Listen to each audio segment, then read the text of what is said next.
ಜೀವನ್ಮುಕ್ತ ಮಹರ್ಷಿಗಳಿಗೆ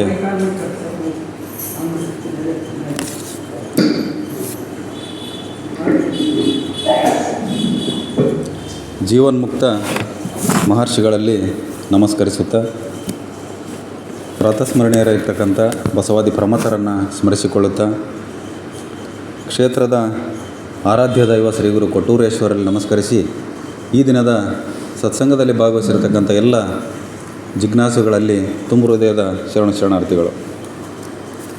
ಮಹಾಭಾರತ ಕಥಾಸಾರ ಭಾಗ 25 ಸಂಚಿಕೆ 25ನೇ ಸಂಚಿಕೆಗೆ ನಾವು ಕಾಲಿಟ್ಟಿದ್ದೀವಿ. ಹಿಂದಿನ 24ನೇ ಸಂಚಿಕೆಯಲ್ಲಿ ನಾವು ಯಾವ ವಿಚಾರಕ್ಕೆ ನಾವು ವಿರಾಮವನ್ನು ಕೊಟ್ಟಿದ್ದೀವಿ ಅಂತ ನೋಡೋದಾದರೆ, ಜರಾಸಂಧನ ಮಗಧ ರಾಜ್ಯವನ್ನು ಜರಾಸಂಧನನ್ನು ಭೀಮ ವಧೆ ಮಾಡ್ತಾನೆ. ಅಲ್ಲಿಗೆ ಆ ಒಂದು ಮಗಧ ಅಂತಕ್ಕಂಥದ್ದು ಇಂದ್ರಪ್ರಸ್ಥದ ಅಧೀನಕ್ಕೆ ಒಳಪಡ್ತದೆ, ಪಾಂಡವರ ಅಧೀನಕ್ಕೆ ಒಳಪಡ್ತತೆ. ಅದರ ಒಂದು ವಿಜಯೋತ್ಸವವನ್ನು ಇಂದ್ರಪ್ರಸ್ಥದಲ್ಲಿ ಬಹಳ ದೊಡ್ಡ ಮಟ್ಟದಲ್ಲಿ ಪಾಂಡವರು ಆ ಒಂದು ಜನಗಳೆಲ್ಲ ಸಂಭ್ರಮವನ್ನು ಆಚರಣೆ ಮಾಡ್ತಾರೆ. ಈಗಿನ ಇಂದ್ರಪ್ರಸ್ಥ ನವದೆಹಲಿ, ಇಂದ್ರಪ್ರಸ್ಥ ಅಂತಕ್ಕಂಥದ್ದು ಈಗಿನ ನವದೆಹಲಿ. ಅದೇ ಸಮಯದಲ್ಲೇ ಆ ವಿಜಯೋತ್ಸವದ ಸಂಭ್ರಮದಲ್ಲೇ ಸಹ ಆ ಒಂದು ಸುಭದ್ರ, ಅರ್ಜುನನ ಹೆಂಡತಿ ಸುಭದ್ರ ಗರ್ಭಿಣಿಯಾಗಿರ್ತಕ್ಕಂಥ ವಿಷಯ ದ್ರೌಪದಿಯಿಂದ ಗೊತ್ತಾಗ್ತದೆ. ಆಗ ದ್ರೌಪದಿ ಹೇಳ್ತಾಳೆ, ಮುಂದಿನ ನಮ್ಮ ಉತ್ತರಾಧಿಕಾರಿ ಸುಭದ್ರೆಯ ಹೊಟ್ಟೆಯಲ್ಲಿ ಬೆಳೀತಾ ಇದ್ದಾನೆ ಅಂತಕ್ಕಂಥ ಮಾಹಿತಿಯನ್ನು ಹೇಳ್ತಾಳೆ. ಆಗ ಭವಿಷ್ಯದ ಜ್ಞಾನವನ್ನು ಹೊಂದಿರತಕ್ಕಂಥ ಶ್ರೀಕೃಷ್ಣ ಹೇಳ್ತಾನೆ, ಇದು ಭವಿಷ್ಯದ ಬಗ್ಗೆ ಚಿಂತನೆ ಮಾಡ್ತಕ್ಕಂಥ ಸಮಯ ಅಲ್ಲ, ಈಗ ಭವಿಷ್ಯದ ಬಗ್ಗೆ ಚಿಂತನೆ ಮಾಡ್ತಕ್ಕಂಥ ಸಮಯ ಅಲ್ಲ ಅಂತಕ್ಕಂಥದ್ದನ್ನು ಸೂಚ್ಯವಾಗಿ ಹೇಳ್ತಾನೆ. ಯಾಕಂತಂದರೆ ಶ್ರೀಕೃಷ್ಣನಿಗೆ ಭವಿಷ್ಯ ಗೊತ್ತಿತ್ತು, ಉತ್ತರೆಯ ಮಗ ಸುಭದ್ರೆಯ ಮಗ ಅವನು ಮುಂದಿನ ಉತ್ತರಾಧಿಕಾರಿ ಆಗಲ್ಲ ಅಂತಕ್ಕಂಥದ್ದು ಗೊತ್ತಿತ್ತು. ಹಾಗಾಗಿ ಈಗ ಉತ್ತರಾಧಿಕಾರಿ ವಿಷಯ ಬೇಡ, ಮುಂದೆ ರಾಜಸೂಯ ಯಾಗವನ್ನು ನಾವು ಮಾಡಬೇಕಾಗಿದೆ. ಆರ್ಯಾವರ್ತದ ಅನೇಕ ರಾಜರುಗಳನ್ನು ನಾವು ನಮ್ಮ ಅಧೀನಕ್ಕೆ ಒಳಪಡಿಸ್ಕೊಳ್ಬೇಕಾಗಿದೆ. ಹಾಗಾಗಿ ಆ ನಿಟ್ಟಿನಲ್ಲಿ ನೀವು ಚಿಂತನೆಯನ್ನು ಮಾಡಿರಿ ಅಂತಕ್ಕಂಥ ವಿಷಯವನ್ನು ಪಾಂಡವರಿಗೆ ಹೇಳ್ತಾನೆ. ಅಲ್ಲಿಗೆ ನಾವು ಹಿಂದಿನ ಒಂದು ಸಂಚಿಕೆಯಲ್ಲಿ ವಿಚಾರಗಳಿಗೆ ನಾವು ವಿರಾಮವನ್ನು ಕೊಟ್ಟಿದ್ವಿ. ಈಗ 25ನೇ ಒಂದು ಉಪನ್ಯಾಸಕ್ಕೆ ಒಂದು ಪ್ರಾರಂಭ ಮಾಡೋದಾದರೆ, ಈ ಒಂದು ರಾಜಸೂಯ ಯಾಗ ಅಥವಾ ಅಶ್ವಮೇಧ ಯಾಗ ಅಂತಂದು ಇವರೇನು ಪಾಂಡವರು ಮಾಡಬೇಕಂತ ಉದ್ದೇಶ ಇತ್ತಲ್ಲ, ಅದಕ್ಕೆ ಶ್ರೀಕೃಷ್ಣ ಹೇಳ್ತಾನೆ, ಅದಕ್ಕೆ ಹಸ್ತಿನಾಪುರದ ಅನುಮತಿ ಬೇಕಾಗಿಲ್ಲ ನೀವು ರಾಜಸೂಯ ಯಾಗ ಮಾಡೋದಕ್ಕೆ.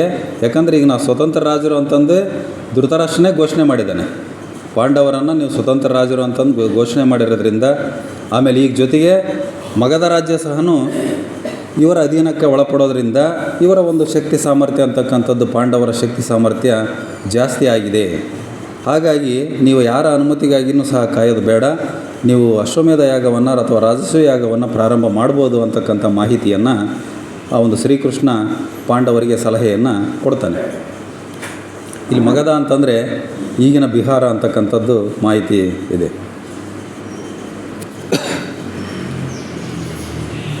ಇತ್ತ ಹಸ್ತಿನಾಪುರದಲ್ಲಿ ಅವನೇನು ಕರ್ಣ ಮತ್ತೆ ನಾನು ಮುಕುಟ ಧರಿಸಲ್ಲ ಅಂತ ಹೇಳಿದ್ದ ಹೆಂಡತಿಗೆ, ನಾನು ರಾಜನಾಗಲ್ಲ, ಮತ್ತು ಕಿರೀಟವನ್ನು ವಾಪಸ್ ಕೊಟ್ಟು ಬಂದಿದ್ದ ದುರ್ಯೋಧನನಿಗೆ. ಮತ್ತೆ ರಾಜ ಆಗಿ ಒಪ್ಪಿರ್ತಾನೆ. ಆ ಒಂದು ಜರಾಸಂಧನನ್ನು ಏನು ಸೋಲಿಸ್ತಾನಲ್ಲ ಹೋಗಿ ಮಗಧದಲ್ಲಿ, ಆ ಸಮಯದಲ್ಲಿ ಮತ್ತು ಶಕುನಿ, ದುರ್ಯೋಧನ ಇವರೆಲ್ಲರ ಒಂದು ಒತ್ತಾಯದಿಂದ ಮತ್ತೆ ಅವನು ರಾಜ ಆಗಲಿಕ್ಕೆ ಒಪ್ಪಿರ್ತಾನೆ. ಅದು ಮನೆಗೆ ಬಂದಾಗ ಋಷಾಲಿ, ಕರ್ಣನ ಹೆಂಡತಿ ಋಷಾಲಿ ಹೇಳ್ತಾಳೆ, ನೋಡ್ರಿ, ಆಕ್ಷೇಪ ವ್ಯಕ್ತಪಡಿಸ್ತಾಳೆ ಆಕೆ ಮತ್ತೆ ರಾಜ ಆಗಿದ್ದಕ್ಕೆ. ಮತ್ತೆ ನೀನು ಮುಕುಟವನ್ನು ಧರಿಸಿದೆಲ್ಲ, ಕಿರೀಟವನ್ನು ಮತ್ತೆ ಧರಿಸಿದೆಲ್ಲ, ಈ ಅಧಿಕಾರ ಅಂತಕ್ಕಂಥದ್ದು ಬಹಳ ಒಂದು ಸಂಬಂಧಗಳನ್ನು ಕೆಡಿಸ್ತತಿ, ನೀನು ಮುಕುಟ ಇಲ್ಲದೇ ಇದ್ದಾಗೇ ಚೆನ್ನಾಗಿದ್ದೆ ಅಂತಕ್ಕಂಥದ್ದನ್ನು ಆಕೆ ಋಷಾಲಿ ತನ್ನ ಗಂಡನಿಗೆ ಹೇಳ್ತಾಳೆ, ಕರ್ಣನಿಗೆ. ಅವನ ಒತ್ತಾಯಕ್ಕೆ ಆ ಒಂದು ಕಿರೀಟವನ್ನು ಮತ್ತೆ ರಾಜನಾಗಿ ಆಗಲಿಕ್ಕೆ ಒಪ್ಪಿರ್ತಾನೆ. ದುರ್ಯೋಧನ ಮತ್ತು ಶಕುನಿಯ ಒತ್ತಾಯಕ್ಕೆ ಒಂದು ಪಾಂಡವರನ್ನು ನಾವು ಸೋಲಿಸಲೇಬೇಕು ಅನ್ನೋ ಒತ್ತಾಯಕ್ಕೆ ಆ ಒಂದು ಮಣಿದು ಮತ್ತೆ ಮುಕುಟವನ್ನು ಧರಿಸಿರ್ತಾನೆ, ಕಿರೀಟವನ್ನು. ಅದಕ್ಕೆ ಕಾರಣ ಹೇಳಿದವನು, ಯಾಕೆ ನಾನು ರಾಜನಾಗಲಿಕ್ಕೆ ಒಪ್ಪಿಕೊಂಡೆ ಅಂತಕ್ಕಂಥದ್ದನ್ನು ತನ್ನ ಹೆಂಡತಿಗೆ ಹೇಳ್ತಾನೆ. ನಾನು ಮಿತ್ರಧರ್ಮ ಪಾಲಿಸಲೇಬೇಕಾಗಿತ್ತು. ಒಂದು ಸಮಯದಲ್ಲಿ ನನಗೆ ದುರ್ಯೋಧನ ನನಗೊಂದು ಐಡೆಂಟಿಟಿಯನ್ನು ಕೊಟ್ಟಿದ್ದಾನೆ, ಒಂದು ಗುರುತನ್ನು ಕೊಟ್ಟಿದ್ದಾನೆ ನನಗೆ. ಎಲ್ಲರೂ ಸಹ ನನ್ನನ್ನು ಒಬ್ಬ ಹಿಂದುಳಿದವನು ಅಂತಕ್ಕಂಥ ನನ್ನನ್ನು ಯಾರೂ ಕಣ್ಣೆತ್ತಿ ನೋಡದೇ ಇರತಕ್ಕಂಥ ಸಂದರ್ಭದಲ್ಲಿ ಅವನು ನನಗೆ ಒಂದು ರಾಜನ ಸ್ಥಾನಮಾನವನ್ನು ಕೊಟ್ಟು ನನಗೆ ಒಂದು ಒಳ್ಳೆಯ ಸ್ಥಾನಮಾನವನ್ನು ಕೊಟ್ಟಿದ್ದೇನೆ. ಅದಕ್ಕಾಗಿ ನಾನು ಅವನ ಮಿತ್ರ ಧರ್ಮವನ್ನು ಪಾಲಿಸಲೇಬೇಕು. ಅವನ ಒತ್ತಾಯಕ್ಕೆ ಮಣಿದು ನಾನು ಮತ್ತೆ ರಾಜ ಆದೆ ಅಂತಕ್ಕಂಥದ್ದನ್ನು ಹೇಳ್ತಾನೆ. ಅದಕ್ಕೆ ಋಷಾಲಿ ಹೇಳ್ತಾಳೆ, ನಿಮ್ಮ ಯೋಜನೆ ಸಫಲ ಆಯಿತಾ? ಅವರ ಉದ್ದೇಶ ಇದ್ದದ್ದು ಜರಾಸಂಧನನ್ನ ಜೊತೆಗೆ ಮೈತ್ರಿ ಮಾಡಿಕೊಂಡು ಈ ಪಾಂಡವರನ್ನು ಸೋಲಿಸಬೇಕು, ಶ್ರೀಕೃಷ್ಣನನ್ನು ಸೋಲಿಸ್ಬೇಕಂತ ಉದ್ದೇಶ ಇತ್ತು. ನಿಮ್ಮ ಮೈತ್ರಿ ಅಂತಕ್ಕಂಥದ್ದು ಸಫಲ ಆಯ್ತೇನು? ನಿಮ್ಮ ಯೋಜನೆ, ನಿಮ್ಮ ಪ್ಲ್ಯಾನ್ ಏನು ಮಾಡಿದ್ರಲ್ಲ? ಇಲ್ಲ ಅಂತ ಹೇಳ್ತಾನೆ ಅವನು. ಇಲ್ಲ, ಜರಾಸಂಧನೇ ಸತ್ತುಬಿಟ್ಟ. ಪಾಂಡವರ ಭೀಮ ಜರಾಸಂಧನನ್ನು ವಧೆ ಮಾಡಿಬಿಟ್ಟ ಅಂತಕ್ಕಂಥದ್ದನ್ನು ಹೇಳ್ತಾನೆ. ಮುಕುಟ ನನ್ನ ಹೃದಯವನ್ನು ಬದಲಿಸುವುದಿಲ್ಲ. ಕರ್ಣ ಹೇಳ್ತಾನೆ ನೋಡ್ರಿ, ಅವನಲ್ಲಿ ಯಾವಾಗಲೂ ಉಭಯ ಸಂಕಟ. ಕರ್ಣನಿಗೆ ಯಾವತ್ತಿಗೂ ಉಭಯ ಸಂಕಟ. ಈ ಕಡೆಗೆ ಮಿತ್ರ ಧರ್ಮವನ್ನು ಪಾಲಿಸಬೇಕು, ಧರ್ಮವನ್ನು ಪಾಲಿಸಬೇಕು. ಅವನಿಗೆ ಧರ್ಮದ ಒಂದು ವಿಚಾರ ಭಾಳ ಜ್ಞಾನಿ. ಅವನು ಧರ್ಮದ ವಿಚಾರ ಯಾವಾಗಲೂ ಇತ್ತು ಅವನಿಗೆ. ಇದು ಅಧರ್ಮ ಅಂತಕ್ಕಂಥದ್ದು ಗೊತ್ತಿತ್ತು, ಇವ್ರ ಜೊತೆಗಿರ್ತಕ್ಕಂಥದ್ದು ಅಧರ್ಮ ಅನ್ನೋದು ಗೊತ್ತಿತ್ತು. ಆದರೆ ಮಿತ್ರ ಧರ್ಮವನ್ನು ಪಾಲಿಸಲೇಬೇಕಾಗಿರ್ತಕ್ಕಂಥ ಒಂದು ಅನಿವಾರ್ಯತೆ ಅವನಲ್ಲಿ ಸೃಷ್ಟಿಯಾಗಿತ್ತು. ಹಂಗಾಗಿ ನನಗೆ ಯಾವುದೇ ಒಂದು ಕಿರೀಟ ಅಥವಾ ಅಧಿಕಾರ ನನ್ನ ಹೃದಯವನ್ನು ಬದಲಿಸುವುದಿಲ್ಲ, ನನ್ನ ನಡವಳಿಕೆಯನ್ನು ಬದಲಿಸುವುದಿಲ್ಲ ಅಂತಕ್ಕಂಥದ್ದನ್ನು ಋಷಾಲಿ ಹೇಳ್ತಾನೆ. ನೋಡ್ರಿ, ಅಲ್ಪನಿಗೆ ಐಶ್ವರ್ಯ ಬಂದರೆ ಅದರ ಅರ್ಧರಾತ್ರಿಯಲ್ಲಿ ಕೊಡೆ ಹಿಡಿದಿದ್ದ ಅಂತ ಒಂದು ಗಾದೆ ಇದೆ. ಹಾಗೆ ನಾನೇನಾಗಲ್ಲ ಅಂತಕ್ಕಂಥದ್ದನ್ನು ಹೇಳ್ತಾನೆ ಅವನು. ನನ್ನಲ್ಲಿ ಯಾವಾಗಲೂ ಸಹ ನಾನು ಧರ್ಮವಂತನಾಗೇ ಇರ್ತೀನಿ ಅಂತಕ್ಕಂಥ ಮಾತನ್ನು ಹೇಳ್ತಾನೆ ಋಷಾಲಿಗೆ. ಹಾಗೆ ಹೇಳ್ತಾಳೆ ನೋಡ್ರಿ, ಅವನೇನು ರಾಜ ಆಗಿದ್ನಲ್ಲ, ಅವ್ನು ರಾಜ ಆಗಿದ್ದ ಜೊತೆಗೆ ಅವನ ಜೊತೆಗೆ ಹೋಗ್ಬೇಕಾಗಿತ್ತು ಈಕೆ ಋಷಾಲಿ. ಅಲ್ಲಿ ಹಸ್ತಿನಾಪುರವನ್ನು ಬಿಟ್ಟು ಬೇರೆ ಒಂದು ಇದಕ್ಕೆ ಹೋಗಬೇಕಾಗಿತ್ತು ಅವನು. ಹಾಗೆ ಹೇಳ್ತಾಳೆ ಆಕೆ ಋಷಾಲಿ, ನಾನು ಅವಶ್ಯವಾಗಿ ನಿಮ್ಮ ಜೊತೆ ಬರ್ತೀನಿ. ನಾನು ಹೆಂಡತಿ, ನಿಮ್ಮ ಹೆಂಡತಿ, ನನ್ನ ಕರ್ತವ್ಯ, ಗಂಡನ ಜೊತೆಗಿರ್ತಕ್ಕಂಥದ್ದು ನನ್ನ ಕರ್ತವ್ಯ. ಹಂಗಾಗಿ ನಾನು ನಿಮ್ಮ ಜೊತೆಗೆ ಅವಶ್ಯವಾಗಿ ಬರ್ತೀನಿ. ನೀವು ಧರ್ಮವನ್ನು ಮಾಡಿರಿ, ಅಧರ್ಮವನ್ನು ಮಾಡಿರಿ, ನಿಮ್ಮ ಜೊತೆಗೆ ಬರ್ತೀನಿ ಅಂತಕ್ಕಂಥದ್ದನ್ನು ಹೇಳ್ತಾಳೆ. ಇದು ನನ್ನ ಕರ್ತವ್ಯ ಅಂತಕ್ಕಂಥದ್ದು ಸಹ ಹೇಳ್ತಾಳೆ ಆಕೆ. ಆ ಕರ್ಣ ಹೇಳ್ತಾನೆ ನೋಡ್ರಿ, ನೀನು ಬಯಸುವುದಾದರೆ ಇಲ್ಲೇ ಇರಬಹುದು, ನೀನು ಹಸ್ತಿನಾಪುರದಲ್ಲೇ ಇರಬಹುದು. ನಾನು ನಿನ್ನ ಒತ್ತಾಯ ಮಾಡಲ್ಲ, ನನ್ನ ಜೊತೆಗೆ ಬಾ ಅಂತ ಒತ್ತಾಯ ಮಾಡಲ್ಲ. ನೀನು ನಮ್ಮ ತಂದೆ ತಾಯಿ ಜೊತೆಗೆ ನೀನು ಹಸ್ತಿನಾಪುರದಲ್ಲಿ ಸಹ ಇರಬಹುದು ಅಂತಕ್ಕಂಥದ್ದನ್ನು ಹೇಳ್ತಾನೆ. ಮಾತಾಪಿತರ ಜೊತೆಯಲ್ಲಿ ನೀನು ಇರಬಹುದು ಅಂತಕ್ಕಂಥ ವಿಚಾರವನ್ನು ಕರ್ಣ ಹೇಳ್ತಾನೆ. ಹಾಗಾಗಿ ಆಕೆ ಅಲ್ಲೇ ಇರ್ತಾಳೆ ಹಸ್ತಿನಾಪುರದಲ್ಲಿ. ನಾನು ಇಂದ್ರಪ್ರಸ್ಥಕ್ಕೆ ಹೋಗಬೇಕಾಗಿದೆ. ಇಂದ್ರಪ್ರಸ್ಥದಲ್ಲಿ ಇಂದ್ರಪ್ರಸ್ಥ ಒಂದು ಮಾಯಾನಗರಿಯನ್ನೇ ನಿರ್ಮಾಣ ಮಾಡಿದ್ರಲ್ಲ ಹೊಸದಾಗಿ ಪಾಂಡವರು. ಇಂದ್ರನ ಸಹಾಯದಿಂದ, ಇಂದ್ರಪ್ರಸ್ಥ ಅಂದರೆ ಇಂದ್ರನ ನಗರ, ಇಂದ್ರನ ಸಹಾಯದಿಂದ ಮಾಡಿರ್ತಕ್ಕಂಥ ನಗರ. ಆದ್ದರಿಂದ ಇಂದ್ರಪ್ರಸ್ಥ ಅಂತಕ್ಕಂಥದ್ದನ್ನು ಅದು ಹೆಸರಿಟ್ಟಿದ್ದರು. ಅವರು ಇವರನ್ನು ಆಹ್ವಾನ ಮಾಡಿದ್ದರು. ಹಸ್ತಿನಾಪುರದಲ್ಲಿರ್ತಕ್ಕಂಥ ಎಲ್ಲ ಅವರ ಬಾಂಧವರನ್ನು ಆಹ್ವಾನ ಮಾಡಿದ್ದರು. ಇಂದ್ರಪ್ರಸ್ಥ ಹೊಸ ನಗರ ಅಲ್ಲ, ನಗರ ಪೂಜೆಯಾಗಿ ಹೊಸ ನಗರ ಮಾಡಿದ್ದರು. ಇವ್ರದ್ದು ಹೊಸ ಸಾಮ್ರಾಜ್ಯನೇ ಅಸ್ತಿತ್ವಕ್ಕೆ ಬಂದಿತ್ತಲ್ಲ, ಹಾಗಾಗಿ ಅವರು ಆಹ್ವಾನ ಮಾಡಿದರು. ಹಾಗಾಗಿ ನಾನು ದುರ್ಯೋಧನ, ಶಕುನಿ ಇವರೆಲ್ಲರ ಜೊತೆಗೆ ನಾನು ಹೋಗಬೇಕಾಗಿದೆ ಇಂದ್ರಪ್ರಸ್ಥಕ್ಕೆ ಅಂತ ಹೇಳ್ತಾನೆ. ಎಲ್ಲರ ಋಣ ತೀರಿಸಿ ಒಂದು ದಿನ ಬರುವೆ ಅಂತಕ್ಕಂಥದ್ದನ್ನು ಹೇಳ್ತಾನೆ. ಈಗ ಕೆಲವೊಂದು ಋಣದಲ್ಲಿ ಸಿಕ್ಕಾಕೊಂಡ್ಬಿಟ್ಟಿದ್ದೀನಿ, ಮಿತ್ರ ಋಣದಲ್ಲಿ ಸಿಕ್ಕಾಕೊಂಡಿದ್ದೀನಿ. ಹಾಗಾಗಿ ಎಲ್ಲ ಒಂದು ಋಣವನ್ನು ತೀರಿಸಿ ನಾನು ಒಂದು ದಿವಸ ನಿನ್ನ ಹತ್ರ ಭಾಳ ನಿರಾಳವಾಗಿ ಬರ್ತೀನಿ, ನಿರ್ಮಣವಾಗಿ ಬರ್ತೀನಿ ಅಂತಕ್ಕಂಥದ್ದು ಮಾತನ್ನು ಕರ್ಣ ಋಷಾಲಿಗೆ ಕೇಳಿ ಅವನು ಹೋಗ್ತಾನೆ. ಇತ್ತ ಪಾಂಡವರು ಆಹ್ವಾನವನ್ನು ಕೊಟ್ಟಿದ್ದರು ಹಸ್ತಿನಾಪುರಕ್ಕೆ, ನೀವೆಲ್ಲರೂ ಬರಬೇಕು, ಇಂದ್ರಪ್ರಸ್ಥ ನಗರಕ್ಕೆ ಬರಬೇಕು. ಬಹಳ ಅದ್ಧೂರಿಯಾಗಿ ವೈಭವಪೇತವಾಗಿರ್ತಕ್ಕಂಥ ಒಂದು ನಗರ ಇಂದ್ರಪ್ರಸ್ಥ, ಆಗಿ ಮಾಡಿರ್ತಕ್ಕಂಥದ್ದು. ಬರಬೇಕು ಅಂತಕ್ಕಂಥದ್ದನ್ನು ಹೇಳಿರ್ತಾರೆ. ಹಂಗಾಗಿ ಇವರೆಲ್ಲರೂ ಪಾಂಡವರ ಒಂದು ಆಹ್ವಾನದ ಮೇರೆಗೆ ಇವರೆಲ್ಲ ರಾಜ ಕುಟುಂಬ ಏನೈತಲ್ಲ ಎಲ್ಲರೂ ಸಹ ಇಂದ್ರಪ್ರಸ್ಥಕ್ಕೆ ಪ್ರಯಾಣವನ್ನು ಬೆಳೆಸ್ತಾರೆ. ಭಾಳ ಐಷಾರಾಮಿಯಾಗಿರ್ತಕ್ಕಂಥ ಒಂದು ನಗರ ಇಂದ್ರನ ಸಹಾಯದಿಂದ ನಿರ್ಮಾಣ ಆಗಿರ್ತಕ್ಕಂಥದ್ದು ಇಂದ್ರಪ್ರಸ್ಥ ಅಂತಕ್ಕಂಥದ್ದು, ಈಗಿನ ದೆಹಲಿ. ಇಂದ್ರಪ್ರಸ್ಥದ ಮಾಯಾನಗರಿಗೆ ಬರ್ತಾರೆ ಇವರು. ದುರ್ಯೋಧನ ಬರ್ತಾನೆ. ಇವ್ರ ಜೊತೆಗೆ ಎಲ್ಲರಿಗೂ ಆಹ್ವಾನ ಕೊಟ್ಟಿರ್ತಾರೆ. ಸುತ್ತಮುತ್ತಲಿರ್ತಕ್ಕಂಥ ಆರ್ಯಾವರ್ತದಲ್ಲಿರ್ತಕ್ಕಂಥ, ಆರ್ಯಾವರ್ತ ಅಂದರೆ ಬಹುತೇಕ ಈಗಿನ ಉತ್ತರ ಭಾರತ, ಆರ್ಯಾವರ್ತದಲ್ಲಿರ್ತಕ್ಕಂಥ ಬಹುತೇಕ ಎಲ್ಲ ಸುತ್ತಮುತ್ತಲಿನ ರಾಜ್ಯಗಳಿಗೆ ಆಹ್ವಾನವನ್ನು ಕೊಟ್ಟಿರ್ತಾರೆ. ಅದೇ ರೀತಿ ಎಲ್ಲ ರಾಜರು ಸಹ ಅಲ್ಲಿ ಬಂದಿರ್ತಾರೆ. ಅದೇ ರೀತಿ ಇವರು ಸಹ ಹೋಗ್ತಾರೆ. ದುರ್ಯೋಧನ, ದುಶ್ಯಾಸನ, ಶಕುನಿ, ಕರ್ಣ, ಜೊತೆಗೆ ಛೇದಿಯ ರಾಜ ಶಿಶುಪಾಲ ಅಂತಕ್ಕಂಥವನು. ಇವನು ಛೇದಿಯ ರಾಜ ಶಿಶುಪಾಲ ಕೃಷ್ಣನಿಗೆ ಅತ್ತೆಯ ಮಗ ಆಗ್ತಾನೆ. ಇವನು ಕೃಷ್ಣನ ತಂದೆ ಏನಿರ್ತಾರಲ್ಲ ವಸುದೇವ ಅಂತಂದು, ಅವರ ಸೋದರಿಯ ಮಗ ಶಿಶುಪಾಲ. ಛೇದಿ ಅಂತಕ್ಕಂಥ ಒಂದು ರಾಜ್ಯ. ಆ ಛೇದಿ ಅಂತಕ್ಕಂಥದ್ದು ಮಧ್ಯಪ್ರದೇಶದ ಬಂದೇಲ್ಖಂಡ್ ಅಂತಕ್ಕಂಥ ಒಂದು ಭಾಗದಲ್ಲಿದೆ. ಈಗ ಮಧ್ಯಪ್ರದೇಶ ರಾಜ್ಯದ ಬಂದೇಲ್ಖಂಡ್ ಅಂತಕ್ಕಂಥ ಒಂದು ಭಾಗದಲ್ಲಿರ್ತಕ್ಕಂಥ ಒಂದು ರಾಜ್ಯ ಅದು. ಅವನು ಸಹ ಬಂದಿರ್ತಾನೆ ಅಲ್ಲಿಗೆ ಪಾಂಡವರ ಆಹ್ವಾನದ ಮೇರೆಗೆ. ಆ ಚೇದಿಯ ರಾಜ ಶಿಶುಪಾಲನಿಗೂ ಶ್ರೀಕೃಷ್ಣನಿಗೂ ವೈರತ್ವ ಇರ್ತದೆ. ಅತ್ತೆಯ ಮಗ ಆದರೂ ಸಹ, ಸಂಬಂಧಿ ಆದರೂ ಸಹ ವೈರತ್ವ ಇರ್ತದೆ. ಬಂದಿರ್ತಾರೆ ಅವರಲ್ಲಿಗೆ. ಈ ಥರ ಅನೇಕ ರಾಜರು ಸಹ ಅದೇ ರೀತಿ ಆರ್ಯಾವರ್ತದಲ್ಲಿರ್ತಕ್ಕಂಥ ಅನೇಕ ರಾಜರುಗಳು ಅಲ್ಲಿಗೆ ಆಹ್ವಾನಿತರಾಗಿ ಬಂದಿರ್ತಾರೆ ಇಂದ್ರಪ್ರಸ್ಥಕ್ಕೆ. ಯಾಕಂತಂದ್ರೆ ಇವರು ಒಂದು ವೈಭವವಾಗಿ ಒಂದು ಸಿಂಹಾಸನ ಒಂದು ಆರೋಹಣ ಮಾಡ್ತಾರೆ ಅವರು ಪಾಂಡವರು. ಆ ಉದ್ದೇಶಕ್ಕೆ ಅವ್ರನ್ನ ಕರೆಸಿರ್ತಾರೆ ಎಲ್ಲರನ್ನ. ಆ ಒಂದು ಇವರು ಕೌರವರೇನು ಬಂದ್ರಲ್ಲ ಇಂದ್ರಪ್ರಸ್ಥಕ್ಕೆ ಬಂದಾಗ ಇವ್ರಿಗೆ ಅನೇಕ ಮಾಯಾ ಘಟನೆಗಳು ಗೋಚರಿಸ್ತವೆ. ಅವ್ರು ಇದ್ದಕ್ಕಿದ್ದಂಗೆ ಗವಿ ಸೃಷ್ಟಿ ಆಗ್ತಕ್ಕಂಥದ್ದು ಕಾಣ್ತಾರೆ, ಸರೋವರವನ್ನು ಕಾಣ್ತಾರೆ. ಆಮೇಲೆ ಅದರಿಂದ ಹಂಗೆ ಮಾಯಾಸೌಧ, ಇವ್ರ ಕಣ್ಣೆದುರಿಗೆ ಮಾಯಾಸೌಧ ನಿರ್ಮಾಣ ಆಗ್ತಕ್ಕಂಥದ್ದನ್ನು ಕಾಣ್ತಾರೆ. ತಮ್ಮ ಕಣ್ಣನ್ನು ತಾವೇ ನಂಬೋಕ್ಕಾಗಲ್ಲ. ಅಂತಹ ಒಂದು ಘಟನೆಗಳು, ಮಾಯಾ ಘಟನೆಗಳು ಇವರು ಕಾಣ್ತಾರೆ. ಇವ್ರಿಗೆ ಭಾಳ ಆಶ್ಚರ್ಯ ಆಗ್ತದೆ, ಗಾಬರಿ ಆಗ್ತದೆ. ಅಲ್ಲಿ ನೆಲ ಐತಂತಂದು ಹೋಗ್ತಾರೆ, ಅಲ್ಲಿ ನೀರು ಇರ್ತವೆ. ನೀರು ಇದಾವಂತಂದು ನಿಧಾನಕ್ಕೆ ಹೋದ್ರೆ ಅಲ್ಲಿ ನೆಲ ಇರ್ತೈತಿ. ಅಲ್ಲಿ ಗೋಡೆ ಐತಂತಂದು ಹೋದ್ರೆ ಅಲ್ಲಿ ಓಪನ್ ಇರ್ತೈತಿ. ಅಲ್ಲಿ ಬಾಗಿಲೈತಂತ ಹೋದ್ರೆ ಅವನು ಸೀದಾ ಗೋಡೆಗೆ ಡಿಕ್ಕಿ ಹೊಡಿತಾನೆ. ಈ ರೀತಿ ಇವರಿಗೆ ಅನೇಕ ಕಹಿ ಅನುಭವಗಳು ಆ ಇಂದ್ರಪ್ರಸ್ಥ ನಗರದಲ್ಲಿ ಆಗ್ತವೆ. ಅದರಿಂದ ಅವಮಾನ ಸಹನ ಆಗ್ತದೆ ಅವರಿಗೆ. ಆ ಇಂದ್ರಪ್ರಸ್ಥ ನಗರದಲ್ಲಿ ನೋಡ್ರಿ ಹೂವು ಸ್ವಾಗತಿಸ್ತವಂತೆ. ಹೂವು ಮಾತಾಡ್ತವೆ, ಭಾಳ ಮಾಯಾ ಹೂವುಗಳು ಅವೆಲ್ಲ. ಅವನಿಗೆ ಭಾಳ ಸಿಟ್ಟು ಬಂದುಬಿಡ್ತು ದುರ್ಯೋಧನನಿಗೆ. ಅವನಿಗೆ ಅವಮಾನ ಆದಂಗೆ ಇವೆಲ್ಲ ಅವನು. ಯಾಕಂದರೆ ಇವೆಲ್ಲ ಒಂದು ಮಾಯಾ ರೀತಿಯಲ್ಲಿ ಮಾಡಿಬಿಟ್ಟಿದ್ದಾರಲ್ಲ, ಇದನ್ನೆಲ್ಲ ನಮಗೆ ತೋರ್ಸೋಕ್ಕೆ ಮಾಡಿದ್ದಾರೆ ಇವರು ಅಂತಕ್ಕಂಥದ್ದನ್ನು. ಕುಂಬಳಕಾಯಿ ಕಾಳು ಅಂದರೆ ಹೆಗಲು ಮಟ್ಟಿಗೆ ನೋಡ್ಕೊಂಡು ಅಂತ ಒಂದು ಗಾದೆ ಐತಿ. ಹಾಗೆ ದುರ್ಯೋಧನನಿಗೆ ತಾನೇನು ಕಂಡಿದ್ರು ಅದು ಕೆಟ್ಟದ್ದಾಗೆ ಕಾಣ್ತಾ ಇತ್ತು. ಹಾಗಾಗಿ ಪಾಂಡವರ ಮೇಲೆ ಮೊದಲೇ ದ್ವೇಷ ಅವನಿಗೆ. ಹಾಗಾಗಿ ಅವೆಲ್ಲವನ್ನು ಮಾಯಾ ಒಂದು ಆ ಚಿತ್ರಗಳನ್ನು ನೋಡಿ ಇವನಿಗೆ ಬಹಳ ಅವಮಾನ ಆಗಿ ಶಕುನಿಗೆ ಬೈತಾನೆ. ಅವನು ಶಕುನಿ ಮೇಲೆ ಬೈತಾನೆ, ನೀನು ಇಂಥಲ್ಲಿ ಕರ್ಕೊಂಬಂದುಬಿಟ್ಟೆಲ್ಲ ನನ್ನ ಇಂದ್ರಪ್ರಸ್ಥಕ್ಕೆ ಅಂತಕ್ಕಂಥದ್ದು. ಬರ್ತಾರೆ, ಬಂದು ರಾಜ್ಯಸಭೆಯಲ್ಲಿ ಕೂತ್ಕೊಳ್ತಾರೆ. ಶಿಶುಪಾಲ ದುರ್ಯೋಧನ ಮಾತಾಡ್ತಾರೆ.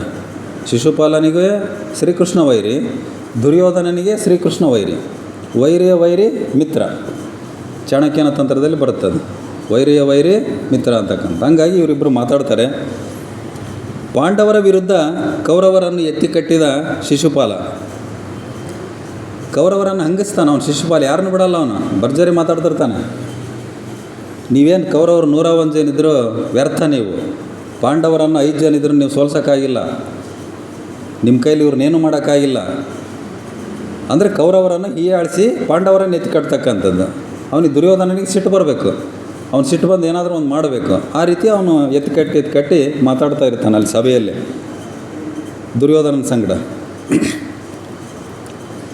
ಆಮೇಲೆ ಕರ್ಣನ ಹತ್ರ ಮಾತಾಡ್ತಾನೆ ನೋಡ್ರಿ ಶಿಶುಪಾಲ, ನೀನು ಮೂರ್ಖ.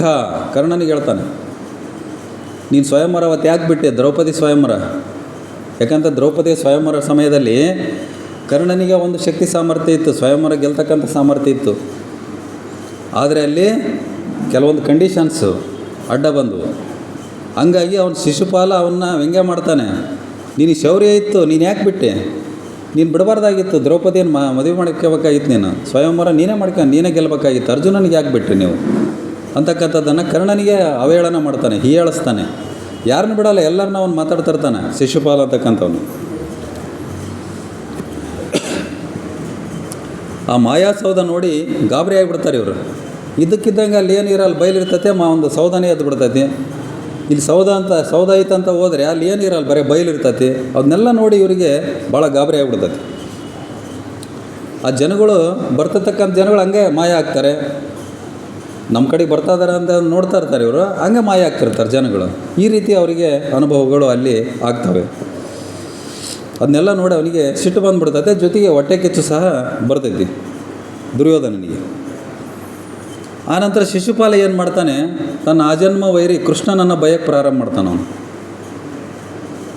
ಅವನಿಗೆ ಆಜನ್ಮ ವೈರಿ ಶಿಶುಪಾಲನಿಗೆ ಕೃಷ್ಣ, ಅವನು ಬಯಕ್ಕೆ ಪ್ರಾರಂಭ ಮಾಡ್ತಾನೆ. ಸಭೆಯಲ್ಲೇ, ರಾಜ್ಯಸಭೆಯಲ್ಲೇ ಕೂತ್ಕೊಂಡು ಬಯಕ್ಕೆ ಪ್ರಾರಂಭ ಮಾಡ್ತಾನೆ. ಅವನು ಬಹಳ ವಿಕೃತ ಸಂತೋಷಿ ಅಂತಕ್ಕಂಥವನು. ಶಿಶುಪಾಲ ಭಾಳ ವಿಕೃತ ಸಂತೋಷಿ. ಬೇರೆಯವರ ನೋವನ್ನು ವಿಕೃತ ಸಂತೋಷಿ ಅಂತ ಯಾರಿಗೆ ಕರಿತೀವಿ ನಾವು ಅಂದರೆ, ಬೇರೆಯವರು ನೋವಿದ್ದಾಗ ನಾವೇನು ನಗ್ತೀವಲ್ಲ, ಅವರನ್ನು ವಿಕೃತ ಸಂತೋಷಿಗಳು ಅಂತ ಕರಿತೀವಿ ನಾವು. ಬೇರೆಯವರು ಕಷ್ಟದಲ್ಲಿದ್ದಾಗ ಅವ್ರ ಕಷ್ಟಕ್ಕೆ ನಾವು ಸಹಾಯ ಮಾಡೋಕ್ಕಾಗದೇ ಇರ್ಬೋದು, ಆದರೆ ಒಂದು ಸಂತಾಪ ಅಂತಕ್ಕಂಥದ್ದು ನಾವು ಸೂಚನೆ ಮಾಡಬೇಕಾಗತ್ತೆ.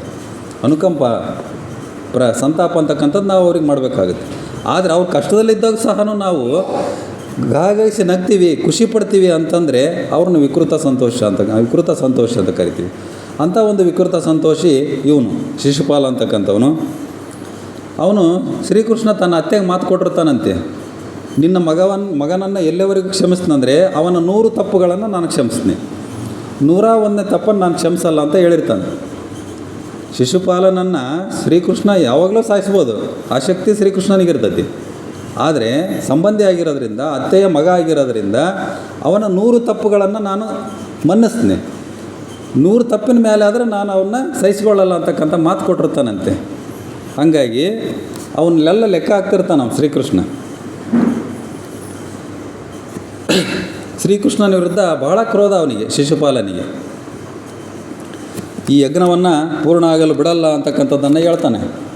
ಅಲ್ಲೇನು ಅವರೇನು ಸಿಂಹಾಸನ ಆಗಬೇಕಲ್ಲ ಯುಧಿಷ್ಠಿರ ಮತ್ತು ದ್ರೌಪದಿ. ಅದಕ್ಕಿಂತ ಮುಂಚೆ ಯಜ್ಞ ಯಾಗಾದಿಗಳನ್ನು ಮಾಡಿ, ಪೂಜೆ ಪುನಸ್ಕಾರಗಳನ್ನು ಮಾಡಿ, ಎಲ್ಲ ಒಂದು ರಾಜರ ಸಮ್ಮುಖದಲ್ಲಿ ಒಂದು ಪೀಠಾರೋಹಣ ಮಾಡ್ತಕ್ಕಂಥದ್ದು, ಸಿಂಹಾಸನಾರೋಹಣ ಮಾಡ್ತಕ್ಕಂಥದ್ದು, ಆ ಒಂದು ಕಾರ್ಯಕ್ರಮವನ್ನು ಇಟ್ಕೊಂಡಿರ್ತಾರೆ. ಹಾಗಾಗಿ ಯಜ್ಞ ಮಾಡೋಕ್ಕೆ ಬಿಡೋದಿಲ್ಲ ನಾನು ಅಂತಕ್ಕಂಥದ್ದನ್ನು ಹೇಳ್ತಾನೆ ಶಿಶುಪಾಲ. ನಿರ್ವಿಘ್ನವಾಗಿ ಯಜ್ಞ ಅಂತಕ್ಕಂಥದ್ದು ಮುಗಿತೈತೆ, ಎಲ್ಲ ಸಮಾಪ್ತಿ ಆಗ್ತೈತಿ. ಅವಾಗ ಯುಧಿಷ್ಠಿರ ಮತ್ತು ದ್ರೌಪದಿಯಿಂದ ಕುಂತಿ ಭೀಷ್ಮರನ್ನು ಸ್ವಾಗತಿಸಿದ ಯುಧಿಷ್ಠಿರ. ನೋಡ್ರಿ, ಎಲ್ಲ ಯಜ್ಞ ಯಾಗಾದಿ ಮುಗೀತು.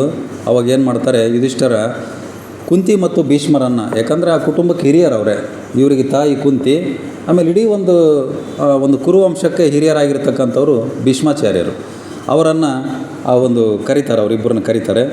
ಅವರಿಬ್ಬರ ಆಶೀರ್ವಾದವನ್ನು ಪಡ್ಕೋಬೇಕು, ಮೊದಲು ಹಿರಿಯರ ಆಶೀರ್ವಾದವನ್ನು ಪಡ್ಕೊಳ್ಬೇಕು ಅಂತಕ್ಕಂಥದ್ದನ್ನು.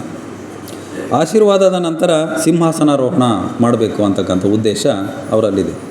ಈಗಲೂ ಸಹ ನಾವು ಹಿರಿಯರನ್ನು ಎಲ್ಲಿಗಾದರೂ ಹೋದರೆ ಅಥವಾ ಬಂದರೆ ನಾವು ಹಿರಿಯರಿಗೆ ನಮಸ್ಕಾರ ಮಾಡಿ ಬರ್ತಕ್ಕಂಥದ್ದು ನಮ್ಮ ಭಾರತೀಯ ಸಂಪ್ರದಾಯ. ಅದರಲ್ಲಿ ಒಂದು ವೈಜ್ಞಾನಿಕವಾಗಿರ್ತಕ್ಕಂಥ ಒಂದು ವಿವರಣೆ ಏನಪ್ಪ ಅಂತಂದರೆ, ಆ ಒಂದು ಹಿರಿಯರಿಗೆ ಪಾದ ಮುಟ್ಟಿ ನಾವು ನಮಸ್ಕಾರ ಮಾಡಿದರೆ, ನಮ್ಮ ತಲೆಯನ್ನು ಮುಟ್ಟಿ ಅಥವಾ ಕೈಯಿಂದ ಮುಟ್ಟಿ ನಮಸ್ಕಾರ ಮಾಡಿದರೆ ಅವರಲ್ಲಿರ್ತಕ್ಕಂಥ ಒಂದು ಶಕ್ತಿ ನಮಗೆ ಬರುತ್ತೆ, ಅಥವಾ ಅವರಲ್ಲಿರ್ತಕ್ಕಂಥ ಒಳ್ಳೆಯ ಗುಣಗಳು, ಅವರು ಪ್ರೀತಿಯಿಂದ ನಮ್ಮನ್ನು ಹರಸಿದರೆ ನಮಗೆ ಒಳ್ಳೆಯದಾಗುತ್ತೆ ಅಂತಕ್ಕಂಥ ಭಾವನೆ ಇದೆ. ಅದು ನಿಜ ಕೂಡ ಆಗುತ್ತೆ ಅಂತಕ್ಕಂಥದ್ದು. ಚಕ್ರವರ್ತಿ, ಸಾಮ್ರಾಟ, ಸಾಮ್ರಾಜ್ಞಿಯಾಗಿ ಯುಧಿಷ್ಠಿರ, ದ್ರೌಪದಿ. ನೋಡಿರಿ, ಸಾಮ್ರಾಟ ಮತ್ತು ಸಾಮ್ರಾಜ್ಞಿ. ಯಾವುದೇ ಒಬ್ಬ ರಾಜ ಅದ ಅಂತಂದರೆ ಪಟ್ಟದ ರಾಣಿ ಅಂತ ಒಬ್ಬರು ಇರ್ತಾರೆ. ರಾಜರುಗಳಿಗೆ ಬಹುಪತ್ನಿತ್ವ ಬಹುತೇಕ ಸಾಮಾನ್ಯವಾಗಿತ್ತು ಹಿಂದಿನ ಕಾಲದಲ್ಲಿ. ಹಾಗಾಗಿ ಅವ್ರಿಗೆ ಎಷ್ಟೇ ಜನ ಹೆಣ್ತರಿದ್ರೂ ಪಟ್ಟದ ರಾಣಿ ಅಂತ ಒಬ್ಬಳಿರ್ತಾಳೆ. ಹಾಗೆ ಯುಧಿಷ್ಠಿರನ ಪಟ್ಟದ ರಾಣಿ ದ್ರೌಪದಿ. ಇಲ್ಲಿ ದ್ರೌಪದಿ ಮತ್ತು ಯುಧಿಷ್ಠಿರ ಮತ್ತು ದ್ರೌಪದಿ ಸಾಮ್ರಾಟ ಮತ್ತು ಸಾಮ್ರಾಜ್ಞಿಯಾಗಿ ಈ ಒಂದು ಅಧಿಕಾರವನ್ನು ಸ್ವೀಕಾರ ಮಾಡ್ತಾರೆ. ಕುಂತಿಯ ಆಲಿಂಗನ ಪಾಂಡವರಿಗೆ. ಕುಂತಿಗೆ ಭಾಳ ಸಂತೋಷ ಆಗಿಬಿಡ್ತೈತಿ. ಈ ದಿನಕ್ಕಾಗಿ ಕಾಯ್ತಾ ಇರ್ತಾಳೆ ಕುಂತಿ. ಯಾಕಂತಂದರೆ ಆ ಒಂದು ಧೃತರಾಷ್ಟ್ರನ ಸಂಚಿನಿಂದ ಆಕೆ ಹಸ್ತಿನಾಪುರದಲ್ಲೇ ಇರೋ ಪರಿಸ್ಥಿತಿ ಬರ್ತೈತಿ. ತನ್ನ ಮಕ್ಕಳ ಜೊತೆಗೆ ಇರೋ ಪರಿಸ್ಥಿತಿ ಆಗಿದ್ದಿಲ್ಲ ಇಷ್ಟು ದಿವಸ ಕೂಡ. ಅವನು ಏನೇನೋ ಪಿತೂರಿ ಮಾಡಿ ಧೃತರಾಷ್ಟ್ರ ಕುಂತಿಯನ್ನು ತನ್ನ ಜೊತೆಗೆ ಇಟ್ಕೊಂಡಿರ್ತಾನೆ. ಎಲ್ಲಿ? ಹಸ್ತಿನಾಪುರದಲ್ಲಿ. ಯಾಕೆ ಮುಂದೇನಾದರೂ ಪಾಂಡವರು ಹಸ್ತಿನಾಪುರದ ಮೇಲೆ ದಾಳಿ ಮಾಡಬಹುದು ಅಂತಕ್ಕಂಥ ಹೆದರಿಕೆ ಇರ್ತದೆ ಅವನಿಗೆ, ಧೃತರಾಷ್ಟ್ರನಿಗೆ. ದುರ್ಯೋಧನಿಗೆ ನನ್ನ ಮಗ ಕೆಟ್ಟವನಮ್ಮದು ಗೊತ್ತಿರ್ತದೆ ಧೃತರಾಷ್ಟ್ರನಿಗೆ. ಮತ್ತು ನಮ್ಮ ಹಸ್ತಿನಾಪುರದ ಮೇಲೆ ದಾಳಿ ಮಾಡ್ಬೋದು, ಆ ಉದ್ದೇಶಕ್ಕಾಗಿ ಕುಂತಿಯನ್ನು ಹಸ್ತಿನಾಪುರದಲ್ಲೇ ಇಟ್ಕೊಂಡಿರ್ತಾನೆ. ಹಂಗೆ ಆಗ ಕುಂತಿಗೆ ಒಂದು ಬಿಡುಗಡೆ ಸಿಕ್ಕಂಗೆ ಆಕೆಗೆ. ಅವರು ಹಸ್ತಿನಾಪುರ ಬಿಟ್ಟು ನನ್ನ ಮಕ್ಕಳ ಜೊತೆಗೆ ನಾನು ಆರಾಮಾಗಿ ಇರ್ಬೋದಲ್ಲ ಅಂತಕ್ಕಂಥ ಒಂದು ಸಂತೋಷ ಆಕೆಗೆ ಆಗ್ತೈತಿ. ಹಂಗಾಗಿ ಎಲ್ಲರನ್ನು ಆಲಿಂಗನ ಮಾಡ್ಕೊಳ್ತಾಳೆ. ಅಲ್ಲಿ ಸಿಂಹಾಸನ ನೋಡಿದರೆ ರಾಜ್ಯಸಭೆಗೆ ಯಾರಿಗೂ ಸಿಂಹಾಸನ ಕಾಣ್ತಾ ಇಲ್ಲ. ಅದು ಮಾಯಾ ಸಿಂಹಾಸನ. ಈಗ ಮಾಯಾಸೌಧ ಹೆಂಗಿತ್ತು ಹಂಗೆ ಮಾಯಾ ಸಿಂಹಾಸನ. ಯುಧಿಷ್ಠಿರ, ದ್ರೌಪದಿ ಹೋದ್ಮೇಲೆ ಅಲ್ಲಿ ಸಿಂಹಾಸನ ಸ್ಥಾಪನೆ ಆಗ್ತೈತಿ. ಯಾರಿಗೂ ಕಾಣ್ತಾ ಇಲ್ಲ ಸಿಂಹಾಸನ ಅಂತಕ್ಕಂಥದ್ದು. ಆ ಒಂದು ಸಿಂಹಾಸನದಲ್ಲಿ ಆರೂಢರಾಗ್ತಾರೆ. ದ್ರೌಪದಿ ಮತ್ತು ಯುಧಿಷ್ಠಿರ ಸಿಂಹಾಸನದಲ್ಲಿ ಆರೂಢರಾಗ್ತಾರೆ. ವೇದವ್ಯಾಸರಿಂದ ಕೃಷ್ಣ ಅಥವಾ ಭೀಷ್ಮರಿಗೆ ಪ್ರಥಮ ಆರ್ಘ್ಯಕ್ಕೆ ಶಿಫಾರಸ್ಸು. ವೇದವ್ಯಾಸರು ಬಂದಿರ್ತಾರೆ ಅಲ್ಲಿಗೆ. ಆ ಒಂದು ಕಾರ್ಯಕ್ರಮದಲ್ಲಿ ಅವ್ರು ಹೇಳ್ತಾರೆ, ಯಾವುದೇ ಒಂದು ಕಾರ್ಯಕ್ರಮ ಮಾಡಬೇಕಂತಂದರೆ ಫಸ್ಟ್ ಒಬ್ಬ ಹಿರಿಯರಿಗೆ ನಾವು ಪ್ರಥಮ ಅರ್ಘ್ಯ ಅಂತಂದರೆ ಪ್ರಥಮ ಪೂಜೆ, ಅವ್ರಿಗೆ ಪೂಜೆ ಮಾಡಿ ಆನಂತರ ಒಂದು ಕಾರ್ಯಕ್ರಮವನ್ನು ಪ್ರಾರಂಭ ಮಾಡಬೇಕು ಅಂತ. ಹಂಗಾಗಿ ವೇದವ್ಯಾಸರು ಏನು ಹೇಳ್ತಾರೆ, ಕೃಷ್ಣಾತಮ ಭೀಷ್ಮರನ್ಯ ಪ್ರಥಮ ಪೂಜೆಗೆ ನೀವು ಆಹ್ವಾನ ಮಾಡಿರಿ ಅಂತಕ್ಕಂಥದ್ದನ್ನು ಹೇಳ್ತಾರೆ. ಕೃಷ್ಣನಿಗಾದರೂ ಕರೀರಿ ಅಥವಾ ಭೀಷ್ಮಾಚಾರ್ಯರಿಗೆ, ಅವರಿಬ್ಬರೂ ಸಹ ಹಿರಿಯರಾದರೆ. ಹಂಗಾಗಿ ಕೃಷ್ಣ ಅಂದರೆ ಸಾಕ್ಷಾತ್ ಭಗವಂತನೇ ಶ್ರೀಕೃಷ್ಣ, ಅಥವಾ ಭೀಷ್ಮಾಚಾರ್ಯರು ಈ ಒಂದು ಕುರುವಂಶದ ಹಿರಿಯರಾಗಿರ್ತಕ್ಕಂಥ ಭೀಷ್ಮಾಚಾರ್ಯರಿಗೆ ಅವರಿಗೆ ಕರೀರಿ ಅಂತಕ್ಕಂಥದ್ದನ್ನು ಪ್ರಥಮ ಪೂಜೆಗೆ ಪ್ರಥಮ ಅರ್ಘ್ಯಕ್ಕೆ ಅವರನ್ನು ಒಂದು ಕುಂದಸ್ರಿ ಅಂತಕ್ಕಂಥದ್ದನ್ನು ಹೇಳ್ತಾನೆ, ವೇದವ್ಯಾಸರು ಹೇಳ್ತಾರೆ. ಆಗ ಭೀಷ್ಮರು ನಕಾರ ಮಾಡ್ತಾರೆ, ಬೇಡ, ಭಗವಂತ ಸಾಕ್ಷಾತ್ ಭಗವಂತನಾಗಿರ್ತಕ್ಕಂಥ ಶ್ರೀಕೃಷ್ಣನೇ ಇದ್ದಾರೆ ಈಗ ನಮ್ಮ ಜೊತೆಗೆ, ಅವರೇ ಪ್ರಥಮ ಪೂಜೆಗೆ ಅರ್ಹರು, ನಾನು ಬೇಡ ಅಂತಕ್ಕಂಥದ್ದನ್ನು ಅವರು ವಿನಯವಾಗಿ ತಿರಸ್ಕಾರ ಮಾಡ್ತಾರೆ. ಭೀಷ್ಮಾಚಾರ್ಯರು ಬೇಡ, ಕೃಷ್ಣನನ್ನೇ ಪ್ರಥಮ ಪೂಜೆಗೆ ಕರೀರಿ ಅಂತಕ್ಕಂಥದ್ದನ್ನು ಹೇಳ್ತಾರೆ.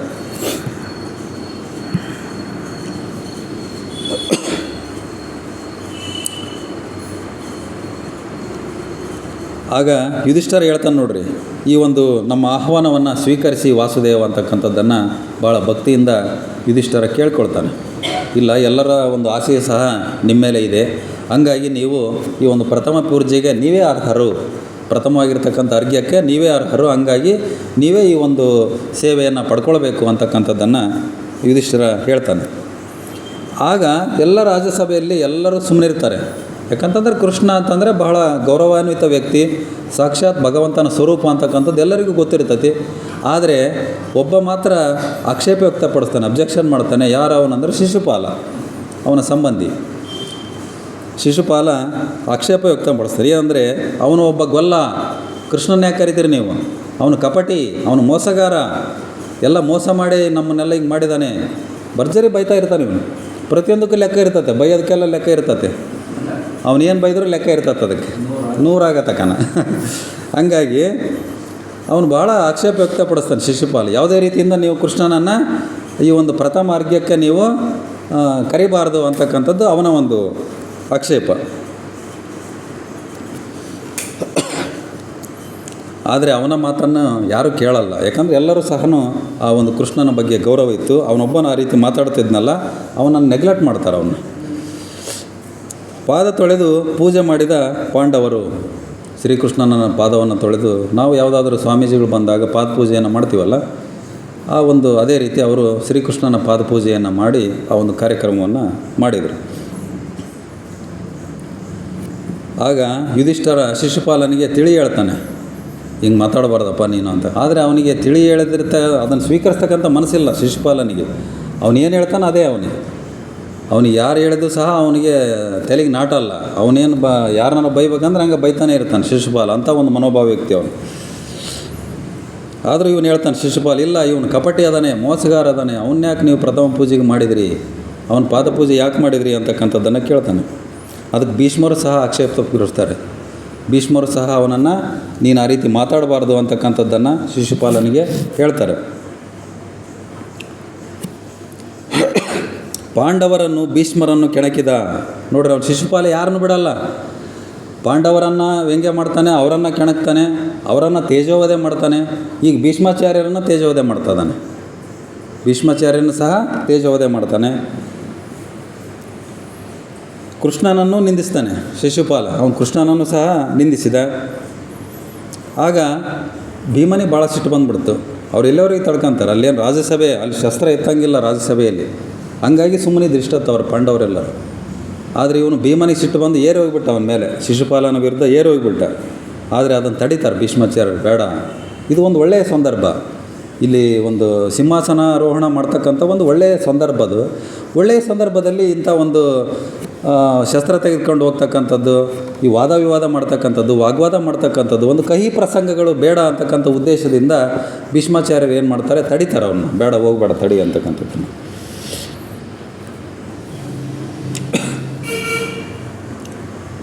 ಯುಧಿಷ್ಠಿರನ ಬಗ್ಗೆ, ಪಾಂಡುವಿನ ಬಗ್ಗೆ ಕೀಳಾಗಿರ್ತಕ್ಕಂಥ ಮಾತನ್ನು ಆಡ್ತಾನೆ ಅವನು. ಯುಧಿಷ್ಠಿರನ ಬಗ್ಗೆ ಕೀಳಾಗಿರ್ತಕ್ಕಂಥ ಮಾತುಗಳು, ಮಾನಹಾನಿಯಾಗಿರ್ತಕ್ಕಂಥ ಮಾತುಗಳು. ಯುಧಿಷ್ಠಿರನ ಅಪ್ಪ ಪಾಂಡು, ಅವ್ರ ತಂದೆ, ಪಾಂಡುವಿನ ಬಗ್ಗೆ ಮಾನಹಾನಿಯಾಗಿರ್ತಕ್ಕಂಥ ಮಾತುಗಳನ್ನು ಬಹುತೇಕ ನಾವು ಜಗಳಗಳಲ್ಲಿ ನೋಡ್ತಿರ್ತೀವಿ. ನಮ್ಮನ್ನು ಮಾತಾಡೋ ಜೊತೆಗೆ ನಮ್ಮ ತಂದೆ ತಾಯಿಗಳನ್ನ ಎಲ್ಲರನ್ನೂ ಬೈತಿರ್ತಾರಲ್ಲ, ಆ ರೀತಿ ಇವನ್ನೆಲ್ಲರನ್ನೂ ಬೈತಾ ಇರ್ತಾನೆ. ನಿಮ್ಮಪ್ಪ ಹಿಂಗೆ, ಅವನು ಪಾಂಡು ಹಿಂಗೆ, ನೀವಿಂತಾರು, ನಾವಿಂತ. ಹಿಂಗೆ ಎಲ್ಲರನ್ನೂ ಬೈತಾ ಇರ್ತಾನೆ. ಅದು ರಾಜ್ಯಸಭೆಯಲ್ಲಿ ಎಲ್ಲರ ಸಮ್ಮುಖದಲ್ಲಿ ಬೈತಾ ಇರ್ತಾನೆ. ಆದರೂ ಎಲ್ಲರೂ ಸುಮ್ಮನಿರ್ತಾನೆ. ಎಲ್ಲರಿಗೂ ಸಹ ಇದೇ ರೀತಿ ಮಾನಹಾನಿಯಾಗಿ ಮಾತಾಡ್ತಕ್ಕಂಥದ್ದು, ಅವರ ಗೌರವಕ್ಕೆ ಚ್ಯುತಿ ಬರೋ ರೀತಿ ಮಾತಾಡ್ತಕ್ಕಂಥದ್ದನ್ನು ಶಿಶುಪಾಲ ಮಾಡ್ತಾ ಇರ್ತಾನೆ. ಯಾಕಂದರೆ ಅವನು ಪಾಪದ ಕೂಡ ತುಂಬಬೇಕಲ್ಲ. ಪಾಪದ ಕೂಡ ತುಂಬಿಬಿಟ್ರೆ ಅವಾಗೇನು ಮಾತಾಡೋಕ್ಕಾಗಲ್ಲ. ಆಮೇಲೆ ಅರ್ಜುನನನ್ನು ಕೆಣಕ್ತಾನೆ. ಒಬ್ಬೊಬ್ಬರನ್ನು ವೈಯಕ್ತಿಕವಾಗಿ ಹೇಳ್ತಿರ್ತಾನೆ. ಇನ್ನು ಕೆಲವೊಂದು ವಿಚಾರಗಳನ್ನು ಅವ್ರಿಗೆ ಸಂಬಂಧಪಟ್ಟಿರ್ತಕ್ಕಂಥ ವಿಚಾರಗಳನ್ನು ಹೇಳ್ತಾರೆ. ಅರ್ಜುನನಿಗೆ ಹೇಳ್ತಾನೆ, ಏಕಲವ್ಯನ ವಿಚಾರವನ್ನು ತೆಗೆದು ಕೆಣಕ್ತಾನೆ ಅವನಿಗೆ. ನೀನೆಲ್ಲಿ ಇವತ್ತು ವಿಶ್ವದ ಶ್ರೇಷ್ಠ ಧನುರ್ಧಾರಿ ಆಗ್ತಾ ಇದ್ದೆ, ಏಕಲವ್ಯ ಇದ್ದಿದ್ರೆ ಏಕಲವ್ಯಂತ ಬೆರಳು ಕಟ್ ಮಾಡಿಸ್ಕೊಂಡ್ರಲ್ಲ ನೀವು, ದ್ರೋಣಾಚಾರ್ಯ ನೀವು ಸೇರಿ. ಪ್ರತಿಯೊಂದಕ್ಕೂ ಒಬ್ಬೊಬ್ಬರನ್ನೇ ಕೆಣಕ್ತಾ ಇರ್ತಾನೆ. ಹಿಂಗೆ ದ್ರೋಣಾಚಾರ್ಯರು ಏನು ಮಾಡಿದರು, ಅರ್ಜುನನ್ನೇ ವಿಶ್ವದ ಶ್ರೇಷ್ಠ ಧನುರ್ಧಾರಿಯಾಗಿ ಮಾಡಬೇಕಂತಂದು ಎಬ್ಬಟ್ಟು ಕಟ್ ಮಾಡಿಸ್ಕೊಂಡ್ರಿ ನೀವು. ಇವತ್ತಿಗೂ ಸ್ಟ್ರೈಕ್ಗಳು ಹಾಕವೆ ನೋಡ್ರಿ ನೀವು ಪೇಪರ್ಗಳೆಲ್ಲ. ಇವತ್ತಿಗೂ ಸ್ಟ್ರೈಕ್ಗಳು ಆಗ್ತವೆ ಏಕಲವ್ಯನ ವಿಚಾರದಲ್ಲಿ.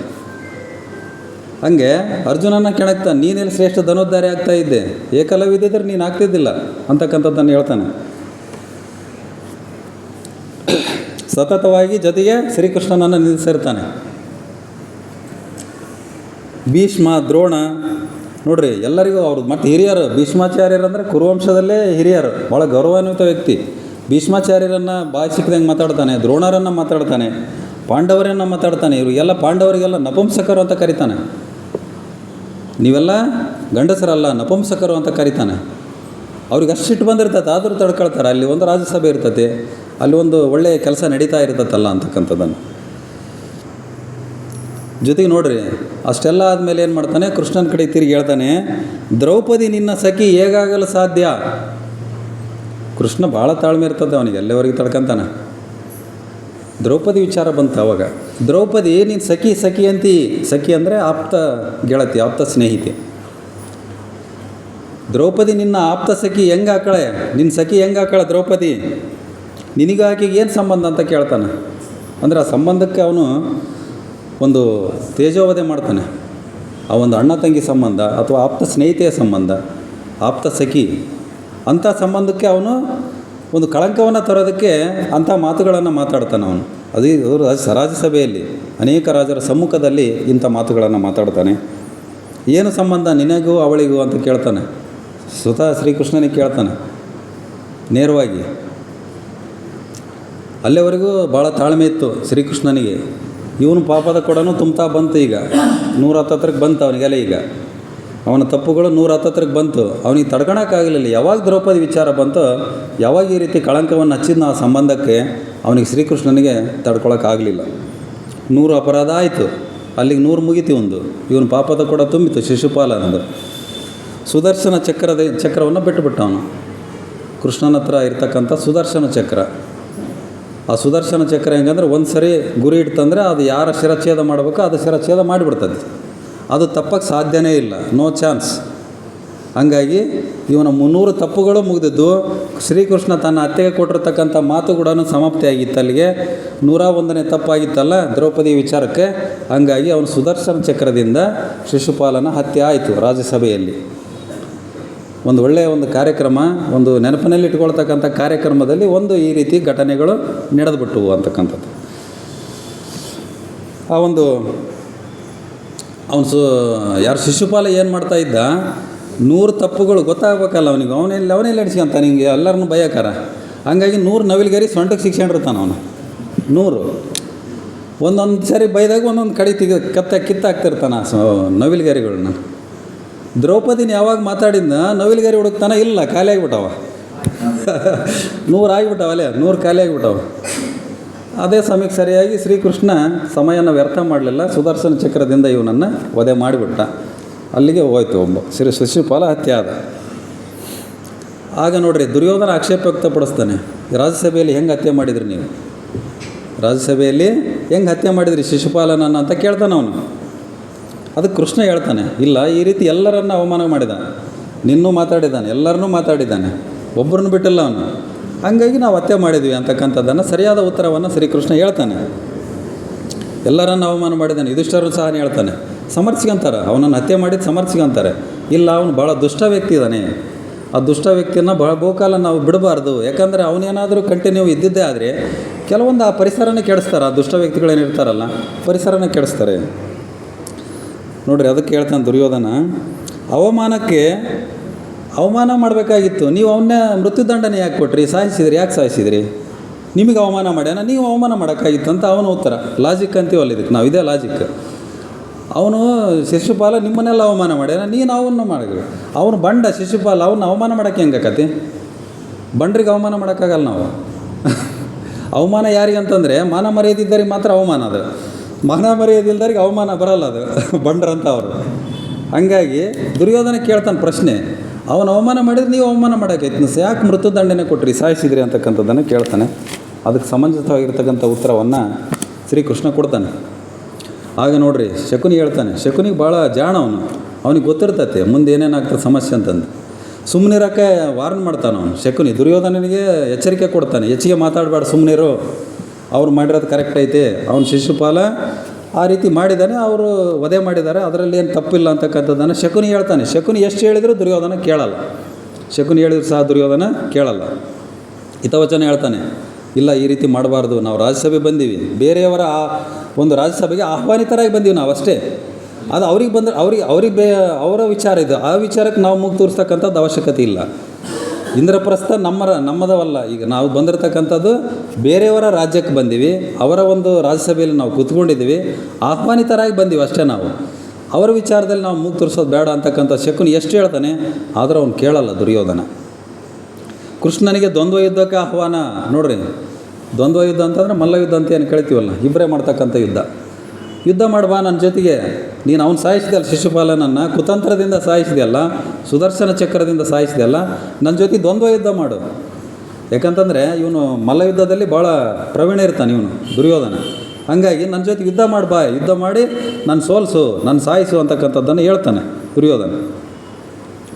ಆಗ ಯಾವಾಗ ಶ್ರೀಕೃಷ್ಣನಿಗೆ ಆಹ್ವಾನ ಕೊಟ್ಟನೋ, ಅರ್ಜುನ ಎಚ್ಚರಿಕೆ ಕೊಡ್ತಾನೆ ಅವನು ದುರ್ಯೋಧನನಿಗೆ, ಈ ರೀತಿ ಮಾತಾಡ್ತಕ್ಕಂಥದ್ದಲ್ಲ, ನಮ್ಮ ರಾಜ್ಯಸಭೆಯಲ್ಲಿ ಬಂದು ನೀವು ಈ ರೀತಿ ಮಾತಾಡ್ತಕ್ಕಂಥದ್ದು ಸಲ್ಲ ಅಂತಕ್ಕಂಥದ್ದನ್ನು ಹೇಳ್ತಾನೆ. ಅರ್ಜುನ ಎಚ್ಚರಿಕೆ ಕೊಡ್ತಾನೆ.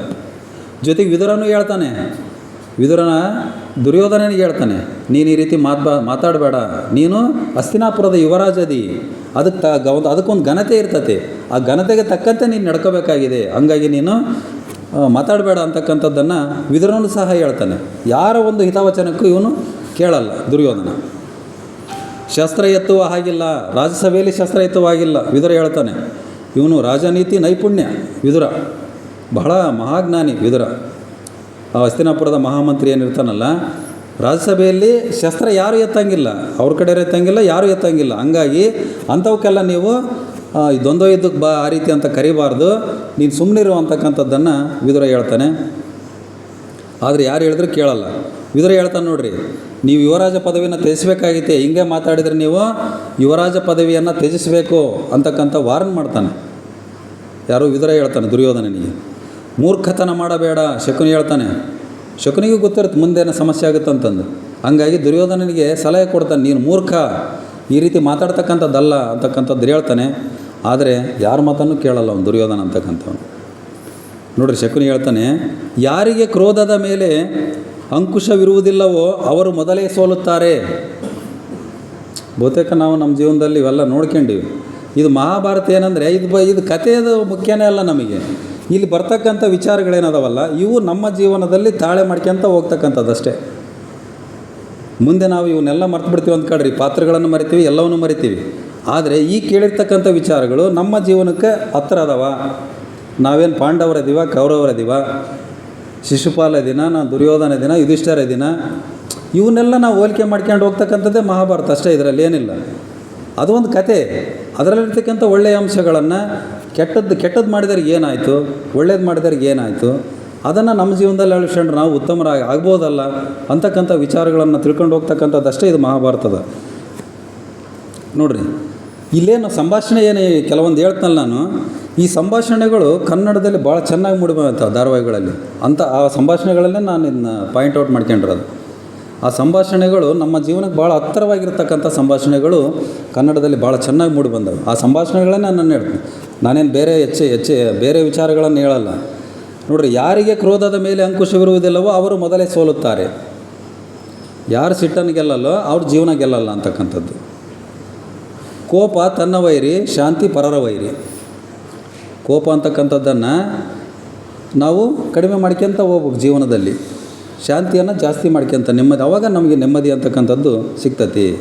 ಯಾರು ಕ್ರೋಧದ ಮೇಲೆ ಹಿಡಿತಾ ಇರಲ್ಲ ಅವರು ಮೊದಲೇ ಸೋತು ಬಿಡ್ತಾರೆ. ಅಖಾಡಕ್ಕೆ ಇಳಿಯೋಕ್ಕಿಂತ ಮುಂಚೆನೇ ಸೋಲ್ತಾರೆ. ಅದನ್ನು ದುರ್ಯೋಧನನಿಗೆ ಹೇಳ್ತಾನೆ ಶಕುನಿ, ನೀನು ಈ ರೀತಿ ಮಾತಾಡಬಾರ್ದು, ಮುಂದಿನ ಸಮಯ ನಮಗೆ ಬಹಳ ಇದೆ ಅಂತಕ್ಕಂಥದ್ದನ್ನು ಹೇಳ್ತಾನೆ. ಶಸ್ತ್ರ ಕೆಳಗಿಳಿಸು ಅಂತ ಹೇಳ್ತಾನೆ ದುರ್ಯೋಧನನಿಗೆ. ಅವನು ಗದೆ ತಾಂಡಲೇ ಬಂದುಬಿಟ್ಟಿರ್ತಾನೆ ಯುದ್ಧಕ್ಕೆ ಕೃಷ್ಣನ ಮೇಲೆ. ಶಸ್ತ್ರ ಕೆಳಗಿಳಿಸಿ ಫಸ್ಟು, ಇದು ರಾಜ್ಯಸಭೆ, ಶಸ್ತ್ರ ಎತ್ತಂಗಿಲ್ಲ.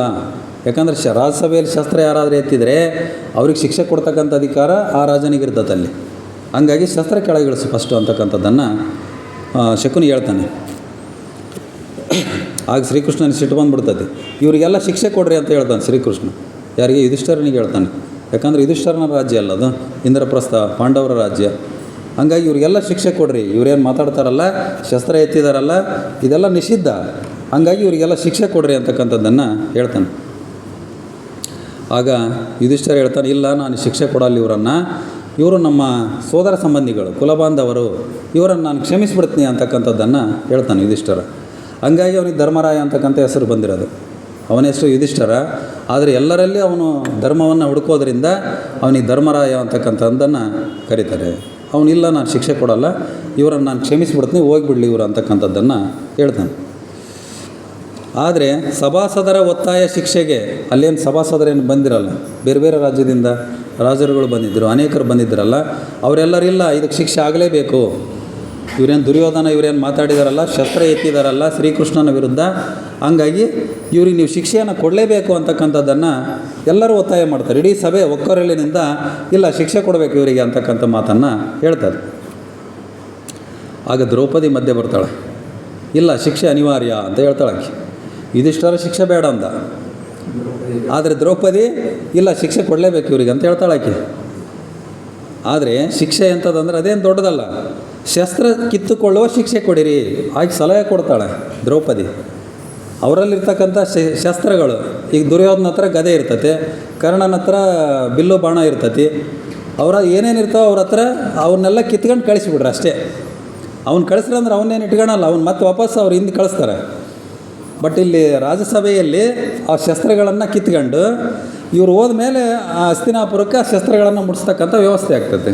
ಇದು ಶಸ್ತ್ರ ಕಿತ್ಕೊಳ್ತಕ್ಕಂಥದ್ದು ಅಷ್ಟೇ ಶಿಕ್ಷೆ. ಆ ರೀತಿ ಮಾಡಿರಿ ಅಂತಕ್ಕಂಥ ಸಲಹೆಯನ್ನು ದ್ರೌಪದಿ ಕೊಡ್ತಾಳೆ. ಅವನಿಗೆ ದುರ್ಯೋಧನಿಗೆ ನಕಾಶಿಕ ಅಂತ ಉರಿದು ಬಿಡ್ತತೆ. ಅವನಿಗೆ ಶಿಕ್ಷೆ ಕೊಡಲು ನೀನು ಯಾರು ಅಂತ ಕೇಳ್ತಾನೆ ಅವನು ದ್ರೌಪದಿಯನ್ನು. ಯಾಕಂತಂದ್ರೆ ಆಕೆ ಕೂಡ ರಾಣಿನೇ, ಪಟ್ಟದ ರಾಣಿ, ಸಾಮ್ರಾಜ್ಞಿ, ಯುಧಿಷ್ಠಿರನ ಹೆಂಡತಿ ಸಾಮ್ರಾಜ್ಞಿ, ಆಕೆ ಕೂಡ ಅಧಿಕಾರ ಇದೆ. ನೀನು ಯಾರು ಅಂತ ಕೇಳ್ತಾನೆ. ದ್ರೌಪದಿಯನ್ನು ಹೀಯಾಳಿಸಿದ ಅಂಥ ಸಮಯದಲ್ಲಿ ಸಹ ದ್ರೌಪದಿಯನ್ನು ಹೀಯಾಳಿಸ್ತಾನೆ ಅವನು. ಆಕೆ ಒಬ್ಬ ಹೆಣ್ಣು ಅಂತಕ್ಕಂಥ ಪರಿಜ್ಞಾನ ಇಲ್ದಂಗೆ ಆಕೆಯನ್ನು ಮಾನಹಾನಿಯಾಗಿ ಮಾತಾಡ್ತಕ್ಕಂಥದ್ದು ದುರ್ಯೋಧನ. ಆಗ ಯಾವಾಗಿದು ಪರಿಸ್ಥಿತಿ ವಿಕೋಪಕ್ಕೆ ಹೋಯ್ತೋ ಆಗ ಯುಧಿಷ್ಠಿರ ಏನು ಮಾಡ್ತಾನೆ, ಶಿಕ್ಷೆಯನ್ನು ಪ್ರಕಟ ಮಾಡ್ತಾನೆ. ಇಲ್ಲ ಇವರಿಗೆ ಶಸ್ತ್ರವನ್ನು ಕಿತ್ಕೊಳ್ತಕ್ಕಂಥ ಶಿಕ್ಷೆಯನ್ನು ನಾನು ಕೊಟ್ಟಿದ್ದೀನಿ ಅಂತಕ್ಕಂಥದ್ದನ್ನು ಪ್ರಕಟ ಮಾಡಿಬಿಡ್ತಾನೆ. ಶಸ್ತ್ರವನ್ನು ಇವರನ್ನು ಕಿತ್ಕೊಂಡು ಇವ್ರು ಹೋದ್ಮೇಲೆ ಆ ಶಸ್ತ್ರಗಳನ್ನು ಹಸ್ತಿನಾಪುರಕ್ಕೆ ಮುಟ್ಟಿಸ್ಬೇಕು, ಆ ರೀತಿ ಶಿಕ್ಷೆ ಅದು. ಆ ಕರ್ಣ ಹೇಳ್ತಾನೆ ನೋಡ್ರಿ, ಯಾಕಂದ್ರೆ ಕರ್ಣನು ಇವ್ರ ಟೀಮ್ನಾಗ ಇರ್ತಾನಲ್ಲ, ಕರ್ಣ ಹೇಳ್ತಾನೆ ನಮಗೆ ಶಸ್ತ್ರ ಕಿತ್ಕೊಳ್ತಕ್ಕಂಥ ಶಿಕ್ಷೆ ಬೇಡ, ನಮಗೆ ಮೃತ್ಯುದಂಡ ಕೊಡ್ರಿ ಅಂತ ಕೇಳ್ತಾನೆ. ನೋಡ್ರಿ ಆಗಿನ ಕ್ಷತ್ರಿಯರು ಹೇಗಿದ್ರಂದರೆ ಶಸ್ತ್ರ ಕಿತ್ಕೊಳ್ತಕ್ಕಂಥದ್ದು ಅದು ಭಾಳ ಅವಮಾನ ಅಂತೆ. ರಾಜ್ಯಸಭೆಯಲ್ಲಿ ಶಸ್ತ್ರಗಳನ್ನು ಕಿತ್ಕೊಳ್ತಕ್ಕಂಥದ್ದು ಭಾಳ ಅವಮಾನ. ನಮ್ಮನ್ನು ಸಾಯಿಸಿದ್ರೆ ಚಿಂತಿಲ್ಲ, ಶಸ್ತ್ರ ನಮ್ಮ ಹೆಗಲ ಮೇಲೆ ಇರ್ಬೇಕಂತ. ನಮ್ಮನ್ನು ಸಾಯಿಸ್ರಿ ಇಲ್ಲಿ ನಾವು ಚಿಂತೆ ಮಾಡಲ್ಲ, ಆದರೆ ನಮ್ಮ ಶಸ್ತ್ರ ಕಿತ್ಕೋಬೇಡ್ರಿ. ಅದು ಕ್ಷತ್ರಿಯರ ಒಂದು ಕ್ಷಾತ್ರ ಗುಣ ಅಂತೀವಿ ಅದಕ್ಕೆ ನಾವು. ಅಷ್ಟು ಅವಮಾನ ಅಂತೆ ಕ್ಷತ್ರಿಯರಿಗೆ. ಶಸ್ತ್ರವನ್ನು ಕಿತ್ಕೊಳ್ತಕ್ಕಂಥದ್ದು ಅಂಥ ಶಿಕ್ಷೆ ಏನೈತಲ್ಲ ಇದು ಅವಮಾನ ಅಂತಿದ್ದು, ಸಾಯೋದಕ್ಕಿಂತ ಜಾಸ್ತಿ ಅವಮಾನ ಅಂತಿದ್ದು. ಹಂಗಾಗಿ ಕರ್ಣ ಏನು ಹೇಳ್ತಾನೆ, ನಮ್ಮನ್ನು ಸಾಯಿಸ್ಬಿಡ್ರಿ ಇಲ್ಲಿ, ಈ ಶಿಕ್ಷೆ ಬೇಡ ಅಂತ ಹೇಳ್ತಾನೆ ಅವನು. ಅದಕ್ಕೆ ಹೇಳ್ತಾನೆ ಅರ್ಜುನ, ಇದನ್ನೇ ಮೃತ್ಯುದಂಡ ಎಂದುಕೊಳ್ಳಿ, ಇದನ್ನೇ ನಾವು ಸಾಯಿಸಿ ಅಂದ್ಕೊಂಬಿಡ್ರಿ ಅಂತ ಹೇಳ್ತಾನೆ ಅವನು. ನಾವು ಸಾಯಿಸಲ್ಲ ನಿಮ್ಮನ್ನು, ಇದನ್ನೇ ಸಾಯಿಸ್ಯಾರ ಅಂದ್ಕೊಂಬಿಡ್ರಿ ಅಂತ ಹೇಳ್ತಾರೆ ಅರ್ಜುನ.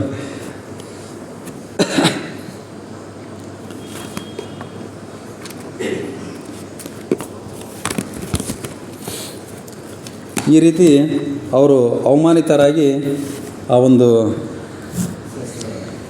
ಇಂದ್ರಪ್ರಸ್ಥದಿಂದ ವಾಪಸ್ ಹೋಗ್ತಾರೆ. ಶಸ್ತ್ರ ಕಿತ್ಕೊಳ್ತಾರೆ ಇವ್ರದ್ದು. ಶಸ್ತ್ರ ಕಿತ್ಕೊಂಡು ಇವ್ರನ್ನ ಕಳಿಸ್ಬಿಡ್ತಾರೆ. ಭಾಳ ಅವಮಾನ ಅಂತಂದ್ರೆ ಶಸ್ತ್ರ ಕಿತ್ಕೊಂಡು ಹೋಗಿರೋದು ದೊಡ್ಡ ಅವಮಾನ. ಬೇರೆ ರಾಜ್ಯದವರಿಗೆ ಇದು ಗೊತ್ತಾಗಿಬಿಟ್ರೆ ಸುದ್ದಿ ಭಾಳ ಅವಮಾನ.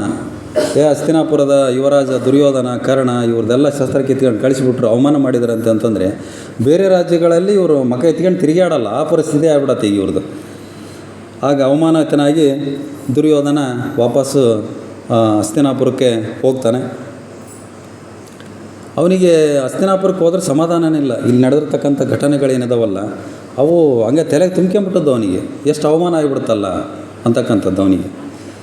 ಅವನೇನು ಆ ಒಂದು ಮಾಯಾಸೌಧದಲ್ಲಿ ನೀರಿನಲ್ಲಿ ಬಿದ್ದಿರ್ತಕ್ಕಂಥದ್ದು, ಆ ಒಂದು ಮಾಯಾಸೌಧದಲ್ಲಿ ಅಡ್ಡಾಡೋಕ್ಕಾರೆ ನೀರಿನಲ್ಲಿ ಒಂದು ಸಾರಿ ಬೀಳ್ತಾನೆ ಅವನು. ಅದೇ ರೀತಿ ಜನಗಳೆಲ್ಲ ನಕ್ಕಿರ್ತಕ್ಕಂಥದ್ದು, ಇವ್ನು ನೀರಿಗೆ ಬಿದ್ದಾಗ ನಕ್ಕಿರ್ತಕ್ಕಂಥದ್ದು. ಜೊತೆಗೆ ಏನು ಮಾಡ್ತಾಳೆ ಆಕೆ ದ್ರೌಪದಿ, ಇವನು ಒಂದು ಸರಿ ಇಲ್ಲಿ ನೀರಿನಾಗ ಬಿದ್ದಾಗ ಮೇಲಿರ್ತಾಳೆ ಆಕೆ ಮಾಡಿಯಲ್ಲಿ. ಆಕೆ ನೋಡಿ ಏನಂತಾಳೆ, ಅಂದನ ಮಗ ಅಂದನೇ ಅಂದ್ಬಿಡ್ತಾಳೆ. ಅದೇ ಮಹಾಭಾರತ ಯುದ್ಧಕ್ಕೆ ನಾಂದಿ ಆ ಮಾತು. ಅಲ್ಲಿ ನೀರದವಂತ ನಿಧಾನಕ್ಕೆ ಹೋಗ್ತಾನೆ, ಬಿದ್ದುಬಿಡ್ತಾನೆ. ಈ ರೀತಿ ಆದಾಗ ಮೇಲೆ ಉಪ್ಪರಿಗೆಯಲ್ಲಿರ್ತಕ್ಕಂಥ ದ್ರೌಪದಿ ಹೇಳ್ತಾಳೆ, ಅಂದನ ಮಗ ಅಂದನೇ ಅಂತ ಹೇಳ್ತಾಳೆ ಆಕೆ. ಅಂದರೆ ಧೃತರಾಷ್ಟ್ರ ಹುಟ್ಟು ಕುರುಡ, ಇವನು ಕಣ್ಣಿದ್ದು ಕುರುಡ ಅಂತಕ್ಕಂಥದ್ದು. ಆ ಒಂದು ಮಾತು ಅವನಿಗೆ ಯಾವಾಗಲೂ ಚುಚ್ತಾ ಇರ್ತದೆ. ದ್ರೌಪದಿಯನ್ನು ಏನಾದರೂ ಮಾಡಿ ಅವಮಾನ ಮಾಡಬೇಕು ನಾನು ಅಂತಕ್ಕಂಥ ಛಲ ಅವನಿಗೆ. ಛಲದೋಳು ದುರ್ಯೋಧನ ಅಂತ ನಮ್ಮ ಕನ್ನಡ ಇವರು ಕೊಟ್ರೇಶ್ ಸಾಬ್ ಅಂದರೆ ಅಷ್ಟು ಛಲ ಇರ್ತದೆ ಅವನಿಗೆ. ಹಂಗೆ ಅವನಿಗೆ ಎಲ್ಲಿ ಹಸ್ತಿನಾಪುರಕ್ಕೆ ಹೋದರೂ ಬರೀ ಇವೇ ನೆನಪಾಗ್ತಿರ್ತವೆ. ಆ ದ್ರೌಪದಿ ನಕ್ಕಿರ್ತಕ್ಕಂಥದ್ದು, ಅಂದರ ಮಗ ಅಂದನೇ ಅಂತ ಏನು ಹೇಳಿದ್ದಲ್ಲ ಅದು, ಸಭಾಸದರು ನಕ್ಕಿರ್ತಕ್ಕಂಥದ್ದು, ಶಸ್ತ್ರವನ್ನು ಕಿತ್ಕೊಂಡಿರ್ತಕ್ಕಂಥದ್ದು, ಇವೆಲ್ಲ ನೆನಪಾಗ್ತಾ ಇರ್ತಾವೆ ಅವನಿಗೆ. ಒಟ್ಟು ಅವನಿಗೆ ನಿದ್ದೆ ಬರಲ್ಲ, ಆ ರೀತಿ ಆಗ್ತಾ ಇರ್ತದೆ ಅವನಿಗೆ. ಭಾಳ ಕ್ರೋಧ, ಸಿಟ್ಟು ಬಂದುಬಿಟ್ಟಿರ್ತದೆ ಅವನಿಗೆ. ಆ ಪಾಂಡವರೆಲ್ಲ ಇವ್ರನ್ನ ನೋಡಿ ನಕ್ಕಿರ್ತಕ್ಕಂಥದ್ದು ಎಲ್ಲ ವಿಚಾರಗಳು ಅವನಿಗೆ ತಲೆಗೆ. ಈಗ ನಮ್ಮನ್ನು ಸಹ ಯಾರಾದರೂ ಅವಮಾನ ಮಾಡಿದಾಗ ನಮಗೆ ಬಹುತೇಕ ಅವೆಲ್ಲ ಸುಮಾರು ದಿವಸ ಬರಿತಾನೆ ಇರ್ತಾವೆ ನಮ್ಮ ತಲೆಗೆ. ಮರೆಯುವಂತಕ್ಕಂಥದ್ದು ವರನೋದು ಶಾಪನೋದು ಅಂತ ಹೇಳಿದ್ವಲ್ಲ, ಹಂಗೆ ಸ್ವಲ್ಪ ಮರೆಯೋವರಿಗೆ ಅವು. ಆದರೆ ಅವನು ಮರೆಯಲ್ಲ ದುರ್ಯೋಧನ. ವಾಪಸ್ಸೇನು ಬಂದಾಗ ಅವನು ನೋಡ್ರಿ, ಆ ಹಸ್ತಿನಾಪುರಕ್ಕೆ ಬಂದು ಆ ಭವನದಲ್ಲಿ ಆ ಒಂದು ಭವನದಲ್ಲಿ ಪರದೆಗಳಿಗೆಲ್ಲ ಬೆಂಕಿ ಹಚ್ಚಿದಾನೆ ಅವನು. ಸಿಟ್ಟು ಬಂದುಬಿಟ್ಟಿರ್ತದೆ ಅವನು. ಏನು ಮಾಡಬೇಕು ಪಾಂಡವರನ್ನು, ದ್ರೌಪದಿಯನ್ನು ಏನು ಮಾಡಬೇಕು, ನಾನು ಈ ಅವಮಾನಕ್ಕೆ ಪ್ರತೀಕಾರವನ್ನು ಹೆಂಗೆ ತೀರಿಸ್ಕೊಳ್ಬೇಕು ಅಂತಕ್ಕಂಥದ್ದು ಅವನಿಗೆ ಭಾಳ ಚಿಂತೆ ಆಗಿಬಿಡ್ತೈತಿ. ಹಂಗಾಗಿ ಅಲ್ಲೆಲ್ಲ ಆ ಭವನದ ಪರದೆಗಳಿಗೆಲ್ಲ ಬೆಂಕಿ ಹಚ್ಚಿಬಿಡ್ತಾನೆ. ಅದು ಪದೇ ಪದೇ ಅವನಿಗೆ ನೆನಪಾಗ್ತಾನೆ ಇರ್ತದೆ. ಅವರೇನು ಅಲ್ಲಿ ಮಾಡಿರ್ತಕ್ಕಂಥ ಅವಮಾನ ಅವನಿಗೆ ಪದೇ ಪದೇ ನೆನಪಾಗ್ತಾನೆ ಇರ್ತೈತಿ. ಆ ಕರ್ಣ ಹೇಳ್ತಾನೆ ನೋಡ್ರಿ, ಯಾಕಂದರೆ ದುರ್ಯೋಧನ ಜೊತೆಗೆ ಯಾವಾಗಲೂ ಕರ್ಣ ಇರ್ತಾನೆ. ಕರ್ಣ ಹೇಳ್ತಾನೆ, ಅವಮಾನದ ಉತ್ತರ ಪ್ರತೀಕಾರವಾಗಬೇಕು. ಈಗ ಅವಮಾನ ಮಾಡಿಸ್ಕೊಂಬಂದೀವಲ್ಲಿ, ಅದಕ್ಕೆ ಪ್ರತೀಕಾರ ಏನಾದರೂ ಮಾಡಬೇಕು ನಾವು ಅಂತ ಹೇಳ್ತಾನೆ ಕರ್ಣ. ಆವಾಗ ಸರಿ ಹೋಗ್ತೈತಿ. ಮುಯ್ಯಿಗೆ ಮುಯ್ಯಿ ಅಂತೇನು ಹೇಳ್ತೀವಲ್ಲ, ಹಂಗೆ ಅವ್ರು ಅವಮಾನ ಮಾಡ್ಯಾರೆ, ಅವ್ರನ್ನ ನಾವು ಕರೆಸಿ ಅವಮಾನ ಮಾಡಬೇಕು. ಇದು ಪ್ಲ್ಯಾನ್. ಈಗ ಮುಂದೆ ಮಾಡ್ತಕ್ಕಂಥ ಪ್ಲ್ಯಾನ್. ಈಗ ಅವ್ರು ಶಕುನಿ ಅವರೆಲ್ಲ ಮಾಡ್ತಕ್ಕಂಥ ಪ್ಲ್ಯಾನ್. ನಮ್ಮನ್ನು ಕರೆಸಿ ಅವಮಾನ ಮಾಡ್ಯಾರ, ಬಟ್ ನಿಜವಾಗಿ ಅಲ್ಲಿ ಅವಮಾನ ಮಾಡಿಲ್ಲ ಅವ್ರು. ಪಾಂಡವ್ರು ಯಾರು ಇವರನ್ನು ಅವಮಾನ ಮಾಡಿಲ್ಲ. ಇವರೇಟಿಗೆ ಇವರೇ ಅಧಿಕ ಪ್ರಸಂಗತನದಿಂದ ಆಗಿರ್ತಕ್ಕಂಥ ಅಲ್ಲಿ ಅಚಾತುರ್ಯಗಳು ಅಷ್ಟೇ ಅವು. ಹಂಗಾಗಿ ಇವ್ರಿಗೆ ಏನಾದ್ರು ಅವಮಾನ ಅನ್ನಿಸ್ತು ಅಷ್ಟೇ. ಹಂಗಾಗಿ ನಾವು ಅವಮಾನ ಮಾಡಬೇಕು, ಅವ್ರನ್ನ ಕರೆದು ಅವಮಾನ ಮಾಡಬೇಕು, ದ್ರೌಪದಿಯನ್ನು ಅವಮಾನ ಮಾಡಬೇಕು. ವಿಶೇಷವಾಗಿ ದ್ರೌಪದಿ ಮೇಲೆ ಕಣ್ಣಿಡ್ತಾರೆ. ದ್ರೌಪದಿಯನ್ನು ಹೆಂಗಾರ ಮಾಡಿ ಅವಮಾನ ಮಾಡಬೇಕು. ನಮ್ಮ ರಾಜ್ಯಸಭೆಯಲ್ಲಿ, ಹಸ್ತಿನಾಪುರದ ರಾಜ್ಯಸಭೆಯಲ್ಲಿ ಮಾಡಬೇಕು ಅವಮಾನ. ನಮ್ಮ ಶಸ್ತ್ರವನ್ನು ಕಿತ್ಕೊಂಡಿದ್ದಾಳೆ ಆಕೆ ದ್ರೌಪದಿ, ಆಕೆಯ ವಸ್ತ್ರವನ್ನು ನಾವು ಕಿತ್ಕೋಬೇಕು ರಾಜ್ಯಸಭೆಯಲ್ಲಿ. ಇದು ಪ್ಲ್ಯಾನ್ ಮಾಡ್ತಕ್ಕಂಥದ್ದು ಅವರು, ಶಕುನಿ, ದುರ್ಯೋಧನ, ದುಶ್ಯಾಸನ.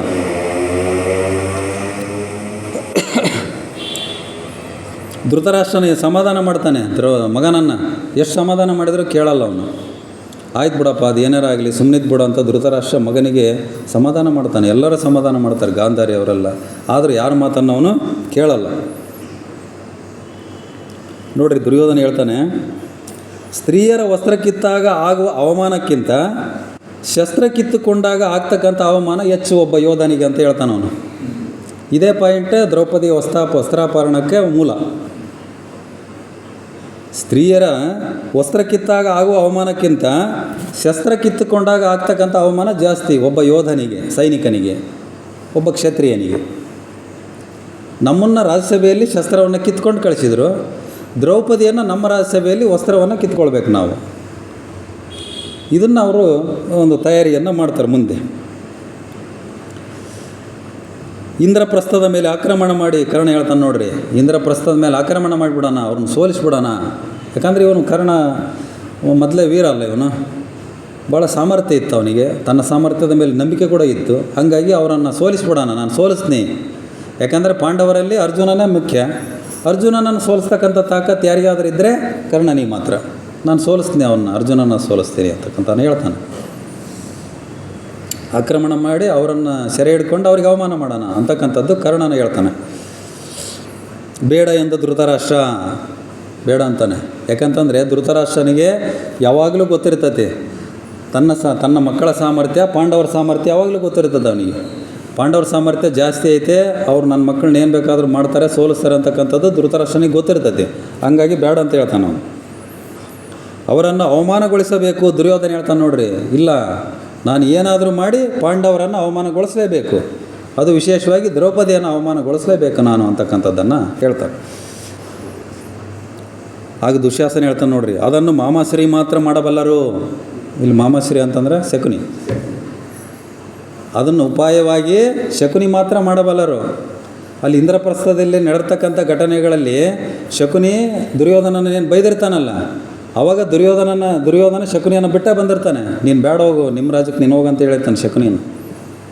ಅವನಲ್ಲಿ ಹೊರಡಕ್ಕೆ ತಯಾರಿ ಮಾಡಿರ್ತಾನೆ ಶಕುನಿ ವಾಪಸ್ ಹೋಗೋಕ್ಕೆ. ಅವಾಗ ದುಶ್ಯಾಸನ ಹೇಳ್ತಾನೆ, ಇಲ್ಲ, ಈ ರೀತಿ ಮಾಡಿದ್ರಾಗಲ್ಲ, ಇಂಥ ಅವಮಾನ ಏನಾದರೂ ಮಾಡಬೇಕಂದ್ರೆ ಅದು ಮಾಮಾಶ್ರೀ ಮಾತ್ರ ಮಾಡ್ತಾರೆ ಶಕುನಿ. ಅವರ ಒಂದು ಯೋಜನೆಯಿಂದ ಮಾತ್ರ, ತಂತ್ರದಿಂದ ಮಾತ್ರ ನಾವು ಏನಾದರೂ ಅವಮಾನ ಮಾಡೋಕ್ಕೆ ಸಾಧ್ಯ ಅಂತಕ್ಕಂಥದ್ದನ್ನು ದುಶ್ಯಾಸನ ಹೇಳ್ತಾನೆ. ಶಕುನಿಯ ಕ್ಷಮೆ ಕೇಳಿ ವಾಪಸ್ ಕರೆತಂದ ದುರ್ಯೋಧನ ಶಕುನಿಯ ಕ್ಷಮೆ ಕೇಳ್ತಾನೆ. ಇಲ್ಲ, ನಾನು ನಿಮ್ಮ ಮಾತಾಡಬಾರ್ದಾಗಿತ್ತು, ತಪ್ಪಾಯಿತು, ಇಲ್ಲ, ನಮಗೆ ಸಲಹೆ ಕೊಡೋಕ್ಕೆ ನೀನು ಬೇಕೇ ಬೇಕು, ಬಾ ಅಂತಂದು ವಾಪಸ್ ಮತ್ತೆ ಶಕುನಿಯನ್ನು ಕರ್ಕೊಂಡು ಬರ್ತಾನೆ. ದುರ್ಯೋಧನನೇ ಕರ್ಕೊಂಡು ಬರ್ತಾನೆ. ಮೊದಲು ಅವನೇ ಹೋಗಂತ ಹೇಳಿರ್ತಾನೆ. ನೀನು ಸುಮ್ಮನೆ ಎಂತೆಂಥವು ಸಲಹೆ ಕೊಟ್ಟು ನನಗೆ ಎಲ್ಲ ನಮಗೆ ಅವಮಾನ ಆಗಿಬಿಟ್ಟದ್ದು ಇಂದ್ರಪ್ರಸ್ಥದಲ್ಲಿ, ನಿನ್ನ ಸಲಹೆ ನನಗೆ ಬೇಕಾಗಿಲ್ಲ ಅಂತಂದು ಶಕುನಿಯನ್ನು ಬೈದು ಕಳಿಸ್ಬಿಟ್ಟಿರ್ತಾನೆ ಅವನು. ಮತ್ತೆ ವಾಪಸ್ ಶಕುನಿಯನ್ನು ಕರ್ಕೊಂಡು ಬರ್ತಾನೆ. ದುರ್ಯೋಧನ ತಪ್ಪಾಯಿತು ಬಾ ಅಂತಂದು ಕರ್ಕೊಂಡು ಬರ್ತಾನೆ. ಆಗ ಶಕುನಿ ಹೇಳ್ತಾನೆ ನೋಡ್ರಿ, ನೀನು ಮೂರ್ಖ ಅಂತ ಹೇಳ್ತಾನೆ. ನೀನು ದೊಡ್ಡ ಮೂರ್ಖ, ನೀನು ಇಂದ್ರಪ್ರಸ್ಥದಲ್ಲಿ ಸುಮ್ಮನೆ ಅವಾಂತರ ಮಾಡಿಬಿಟ್ಟೆ, ನೀನು ಮೂರ್ಖದಿ ಅಂತ ಹೇಳ್ತಾನೆ. ಆಗ ದುರ್ಯೋಧನ ಹೇಳ್ತಾನೆ, ನನಗೆ ಶಿಕ್ಷೆ ಕೊಡಿ ಅಂತ ಕೇಳ್ತಾನೆ ದುರ್ಯೋಧನ. ನಾನು ಮೂರ್ಖ, ನಾನು ತಪ್ಪು ಮಾಡಿಬಿಟ್ಟಿದ್ದೀನಿ, ನನಗೆ ಶಿಕ್ಷೆಯನ್ನು ಕೊಡಿ ಅಂತ ಕೇಳ್ತಾನೆ. ಅದಕ್ಕೆ ಹೇಳ್ತಾನೆ ನೋಡ್ರಿ ಶಕುನಿ, ನಿನಗೆ ಜೀವನ ಪೂರ್ತಿ ಶಿಕ್ಷೆ ಕೊಟ್ಟರೂ ಕಡಿಮೆಯೇ, ನೀನು ಅಂಥ ತಪ್ಪು ಮಾಡಿದಿ, ಸ್ವಲ್ಪ ತಪ್ಪು ಮಾಡಿಲ್ಲ ನೀನು ಮಾಡಿರೋ ತಪ್ಪಿಗೆ ಜೀವನ ಪೂರ್ತಿ ಶಿಕ್ಷೆ ಕೊಡಬೇಕು ನಿನಗೆ ಅಂತಕ್ಕಂಥದ್ದನ್ನು ಶಕುನಿ ಹೇಳ್ತಾನೆ. ಆಗ ನೋಡ್ರಿ ದುರ್ಯೋಧನ ಹೇಳ್ತಾನೆ, ಮುಂದೆ ನಿಮ್ಮ ಮಾತು ಮೀರುವುದಿಲ್ಲ ಅಂತ ಮಾತು ಕೊಡ್ತಾನೆ. ಇಲ್ಲ, ಮುಂದೆ ನೀವೇನು ಹೇಳಿದ್ರು ನಿಮ್ಮ ಮಾತು ಮೀರಲ್ಲ, ನೀವು ಹೆಂಗೆ ಹೇಳ್ತೀರ ಹಂಗೆ ನಾನು ನಡ್ಕೊಂಡು ಹೋಗ್ತೀನಿ, ಒಟ್ಟು ಪಾಂಡವರಿಗೆ ಅವಮಾನ ಆಗ್ಬೇಕು ಅಷ್ಟೇ, ಆ ರೀತಿ ನೀವು ಕಾರ್ಯತಂತ್ರವನ್ನು ರೂಪಿಸು ಅಂತಕ್ಕಂಥದ್ದನ್ನು ಶಕುನಿಯ ಬಗಲಿಗೆ ಹಾಕ್ತಾರೆ. ಮುಂದೆ ನಿಮ್ಮ ಮಾತನ್ನು ನಾವು ಚಾಚು ತಪ್ಪದೆ ಕೇಳ್ತೀವಿ ಅಂತಕ್ಕಂಥದ್ದನ್ನು ಹೇಳ್ತಾನೆ. ಆಗ ಶಕುನಿ ಹೇಳ್ತಾನೆ ನೋಡ್ರಿ, ಕರ್ಣನಂತೆ ಯುದ್ಧದ ಮಾತಾಡಬೇಡ. ಕರ್ಣ ಹೇಳೇನಂತಂದು ನೀನು ಯುದ್ಧಕ್ಕೆ ಹೋಗಬೇಡ ಪಾಂಡವರ ಮೇಲೆ. ಯುದ್ಧಕ್ಕೆ ಹೋದರೆ ನಮಗೆ ಆಗಲ್ಲ, ಅಲ್ಲಿ ಗೆಲ್ಲಕ್ಕಾಗಲ್ಲ. ನಮಗೆ ಹಾನಿಯಾಗಬಾರದು, ಶತ್ರುವಿನ ಸರ್ವಸ್ವವೂ ನಾಶವಾಗಬೇಕು. ಶಕುನಿಯ ನೋಡ್ರಿ ಪಾಯಿಂಟ್ ಹೆಂಗದವ, ನಮಗೆ ಹಾನಿಯಾಗಬಾರದು, ಶತ್ರುವಿನ ಸರ್ವಸ್ವವೂ ನಾಶವಾಗಬೇಕು. ಇದು ಯೋಜನೆ, ಶಕುನಿಯ ಯೋಜನೆ. ಕರ್ಣ ಹೇಳ್ದಂಗೆ ನಾವು ಯುದ್ಧಕ್ಕೆ ಹೋಗೋದು ಬೇಡ, ನಮಗೇನೂ ಆಗಬಾರ್ದು. ಯುದ್ಧಕ್ಕೆ ಹೋದ್ರೆ ನಷ್ಟ ಆಗ್ತೈತಿ, ಎರಡು ಕಡೆಗೆ ನಷ್ಟ ಆಗ್ತೈತಿ. ಮುಂದೆ ಅವ್ರ ಪ್ರಾಬಲ್ಯ ಆದರೆ ಪೂರ್ತಿ ನಮಗೆ ನಷ್ಟ ಆಗ್ತೈತಿ. ಹಂಗಾಗಿ ನಮಗೆ ಯಾವುದೇ ರೀತಿಯಿಂದ ಹಾನಿ ಆಗಬಾರ್ದು, ಒಂದು ಚೂರು ಹಾನಿ ಆಗಬಾರ್ದು. ಶತ್ರುವಿನ ಸರ್ವಸ್ವನೂ ಪೂರ್ತಿ ನಾಶ ಆಗಬೇಕು, ಅವರಲ್ಲಿ ಏನು ಉಳಿಬಾರ್ದು. ಇದು ನನ್ನ ಪ್ಲ್ಯಾನು, ನಾನು ಈ ಪ್ಲ್ಯಾನ್ ಮಾಡ್ತೀನಿ ಅಂತಕ್ಕಂಥದ್ದನ್ನು ಶಕುನಿ ಭರವಸೆ ಹೇಳ್ತಾನೆ ಅವನಿಗೆ, ದುರ್ಯೋಧನನಿಗೆ. ಅದಕ್ಕೆ ದುರ್ಯೋಧನ ಹೇಳ್ತಾನೆ, ನೀನು ಹೆಂಗೆ ಮಾಡ್ತೀಯೋ ಗೊತ್ತಿಲ್ಲ, ಒಟ್ಟು ಪಾಂಡವರ ಅವಮಾನ ಆಗಬೇಕು, ದ್ರೌಪದಿ ಅವಮಾನ ಆಗಬೇಕು, ಅದು ನಮ್ಮ ರಾಜ್ಯಸಭೆಯಲ್ಲೇ ಆಗಬೇಕು. ಇದನ್ನು ಹೇಳ್ತಾನೆ ಅವನು ದುರ್ಯೋಧನ. ಇಷ್ಟ ಆಗಬೇಕು ನನಗೆ, ಹಂಗಾದ್ರೆ ನೀವು ಹೇಳ್ದಂಗೆ ಕೇಳ್ತೀವಿ ಅಂತಕ್ಕಂಥದ್ದನ್ನು ದುರ್ಯೋಧನ ಹೇಳ್ತಾನೆ. ನಿನ್ನೆಲ್ಲ ಕ್ರೋಧವನ್ನು ಪಾಂಚಾಲಿಯ ಕಡೆ ತಿರುಗಿಸು. ನಿನ್ನೆಲ್ಲ ಕ್ರೋಧ ಏನೈತೆ ಅಲ್ಲಿ ಪಾಂಡವರ ಮೇಲೆ ಸಿಟ್ಟು, ಅದನ್ನೆಲ್ಲದನ್ನು ಸಹ ಪಾಂಚಾಲಿ ಅಂತಂದರೆ ದ್ರೌಪದಿಯ ಮೇಲೆ ತಿರುಗಿಸು. ಆ ದ್ರೌಪದಿಯ ಮೇಲೆ ಆ ಒಂದು ಸಿಟ್ಟನ್ನು ತಿರುಗಿಸು. ನೀನೇನು ಅಂದ್ಕೊಂಡಿಯಲ್ಲ ಅಂಥ ಅವಮಾನವನ್ನು ಈ ಹಸ್ತಿನಾಪುರದ ರಾಜ್ಯಸಭೆಯಲ್ಲೇ ನಾನು ಆಯೋಜನೆ ಮಾಡ್ತೀನಿ. ಅದಕ್ಕೆ ಸ್ವಲ್ಪ ಕಾಲಾವಕಾಶ ಬೇಕಾಗಿದೆ, ನೀನು ತಾಳ್ಮೆಗಿರಬೇಕು. ನೀನು ಯಾವುದೇ ರೀತಿಯಿಂದ ಕ್ರೋಧದಿಂದ ಸಿಟ್ಟಿನಿಂದ ಈ ಒಂದು ವಿಚಾರಗಳನ್ನು ಇದನ್ನೇನು ವಿಚಾರಗಳನ್ನು ಯಾರಿಗೆ ಹೇಳ್ದಂಗೆ ನೀನು ತಾಳ್ಮೆಗಿರಬೇಕು, ಸ್ವಲ್ಪ ಸಮಯ ಬೇಕು ಅದಕ್ಕೆ ಅಂತಕ್ಕಂಥದ್ದನ್ನು ಶಕುನಿ ಹೇಳ್ತಾನೆ. ಅದಕ್ಕೆ ಇವನು ಒಪ್ಪಿಗೆ ಅಂತಾನೆ. ಅಲ್ಲಿಂದ ಈ ಒಂದು ಶಕುನಿಯ ತಂತ್ರ ಅಂತಕ್ಕಂಥದ್ದು ಪ್ರಾರಂಭ ಆಗುತ್ತೆ. ಶಕುನಿಯ ತಂತ್ರ ಏನಾಗ್ತದೆ ಮುಂದೆ, ಪ್ರಾರಂಭ ಏನೇನು ಮಾಡ್ತಾನೆ ಶಕುನಿ ಅಂತಕ್ಕಂಥದ್ದನ್ನು ಈಗ ಸಮಯ ಆಗಿದೆ, ಮುಂದಿನ ಒಂದು ಸಂಚಿಕೆಯಲ್ಲಿ ನೋಡೋಣ ಅಂತಕ್ಕಂಥದ್ದನ್ನು ಹೇಳ್ತಾ, ಇಲ್ಲಿ ನೋಡ್ರಿ, ಈ ಹಸ್ತಿನಾಪುರ, ಈಗ ಇಂದ್ರಪ್ರಸ್ಥ ಹೇಳಿದ್ವಲ್ಲ, ಇಂದ್ರಪ್ರಸ್ಥ ದೆಹಲಿ, ಈಗಿನ ದೆಹಲಿ. ಹಸ್ತಿನಾಪುರ ಅಂತಕ್ಕಂಥದ್ದು ಉತ್ತರ ಪ್ರದೇಶದ ಮೀರತ್ ಜಿಲ್ಲೆಯ ಒಂದು ಪಟ್ಟಣ. ಈಗ ಅದು ಒಂದು ಸಣ್ಣ ಪಟ್ಟಣ, ಮೀರತ್ ಜಿಲ್ಲೆ ಕೂಡ ಅಲ್ಲ ಅದು. ಹಸ್ತಿನಾಪುರ ಅಂತಕ್ಕಂಥದ್ದು ಮೀರತ್ ಜಿಲ್ಲೆಯ ಒಂದು ಪಟ್ಟಣ ಅದು. ಇದು ಹಸ್ತಿನಾಪುರ ಗಂಗಾ ನದಿ ನಿಯರ್ ಇರತಕ್ಕಂಥದ್ದು. ಇದು ಇಂದ್ರಪ್ರಸ್ಥ, ಅಲ್ಲಿ ಇಂದ್ರಪ್ರಸ್ಥದ ಹತ್ರ ಇರ್ತಕ್ಕಂಥದ್ದು ಯಮುನಾ ನದಿ. ಈಗ ದೆಹಲಿಯಲ್ಲಿ ಇರ್ತಕ್ಕಂಥದ್ದು ಯಮುನಾ ನದಿ. ಆಮೇಲೆ ಛೇದಿ ಅಂತಕ್ಕಂಥ ರಾಜ್ಯ ಏನಿದೆಯಲ್ಲ, ಇದು ಮಧ್ಯಪ್ರದೇಶದ ಬಂದೇಲ್ಖಂಡ್ ಅಂತಕ್ಕಂಥದ್ದು. ಈಗಿನ ಒಂದು ಬಂದೇಲ್ಖಂಡ ಅಂತಕ್ಕಂಥ ಪ್ರಾಂತ್ಯದಲ್ಲಿ ಬರ್ತದಂತೆ ಛೇದಿ ಅಂತಕ್ಕಂಥ ಒಂದು ಪ್ರದೇಶ. ಇದು ದ್ವಾರಕ್ಕೆ ಗುಜರಾತ್ ರಾಜ್ಯದಲ್ಲಿ ಬರ್ತಕ್ಕಂಥದ್ದು. ಮೂಲ ದ್ವಾರಕ್ಕೆ ಸಮುದ್ರದಲ್ಲಿ ಮುಳುಗಿದೆ ಅಂತಕ್ಕಂಥದ್ದನ್ನು ಹೇಳ್ತಾರೆ.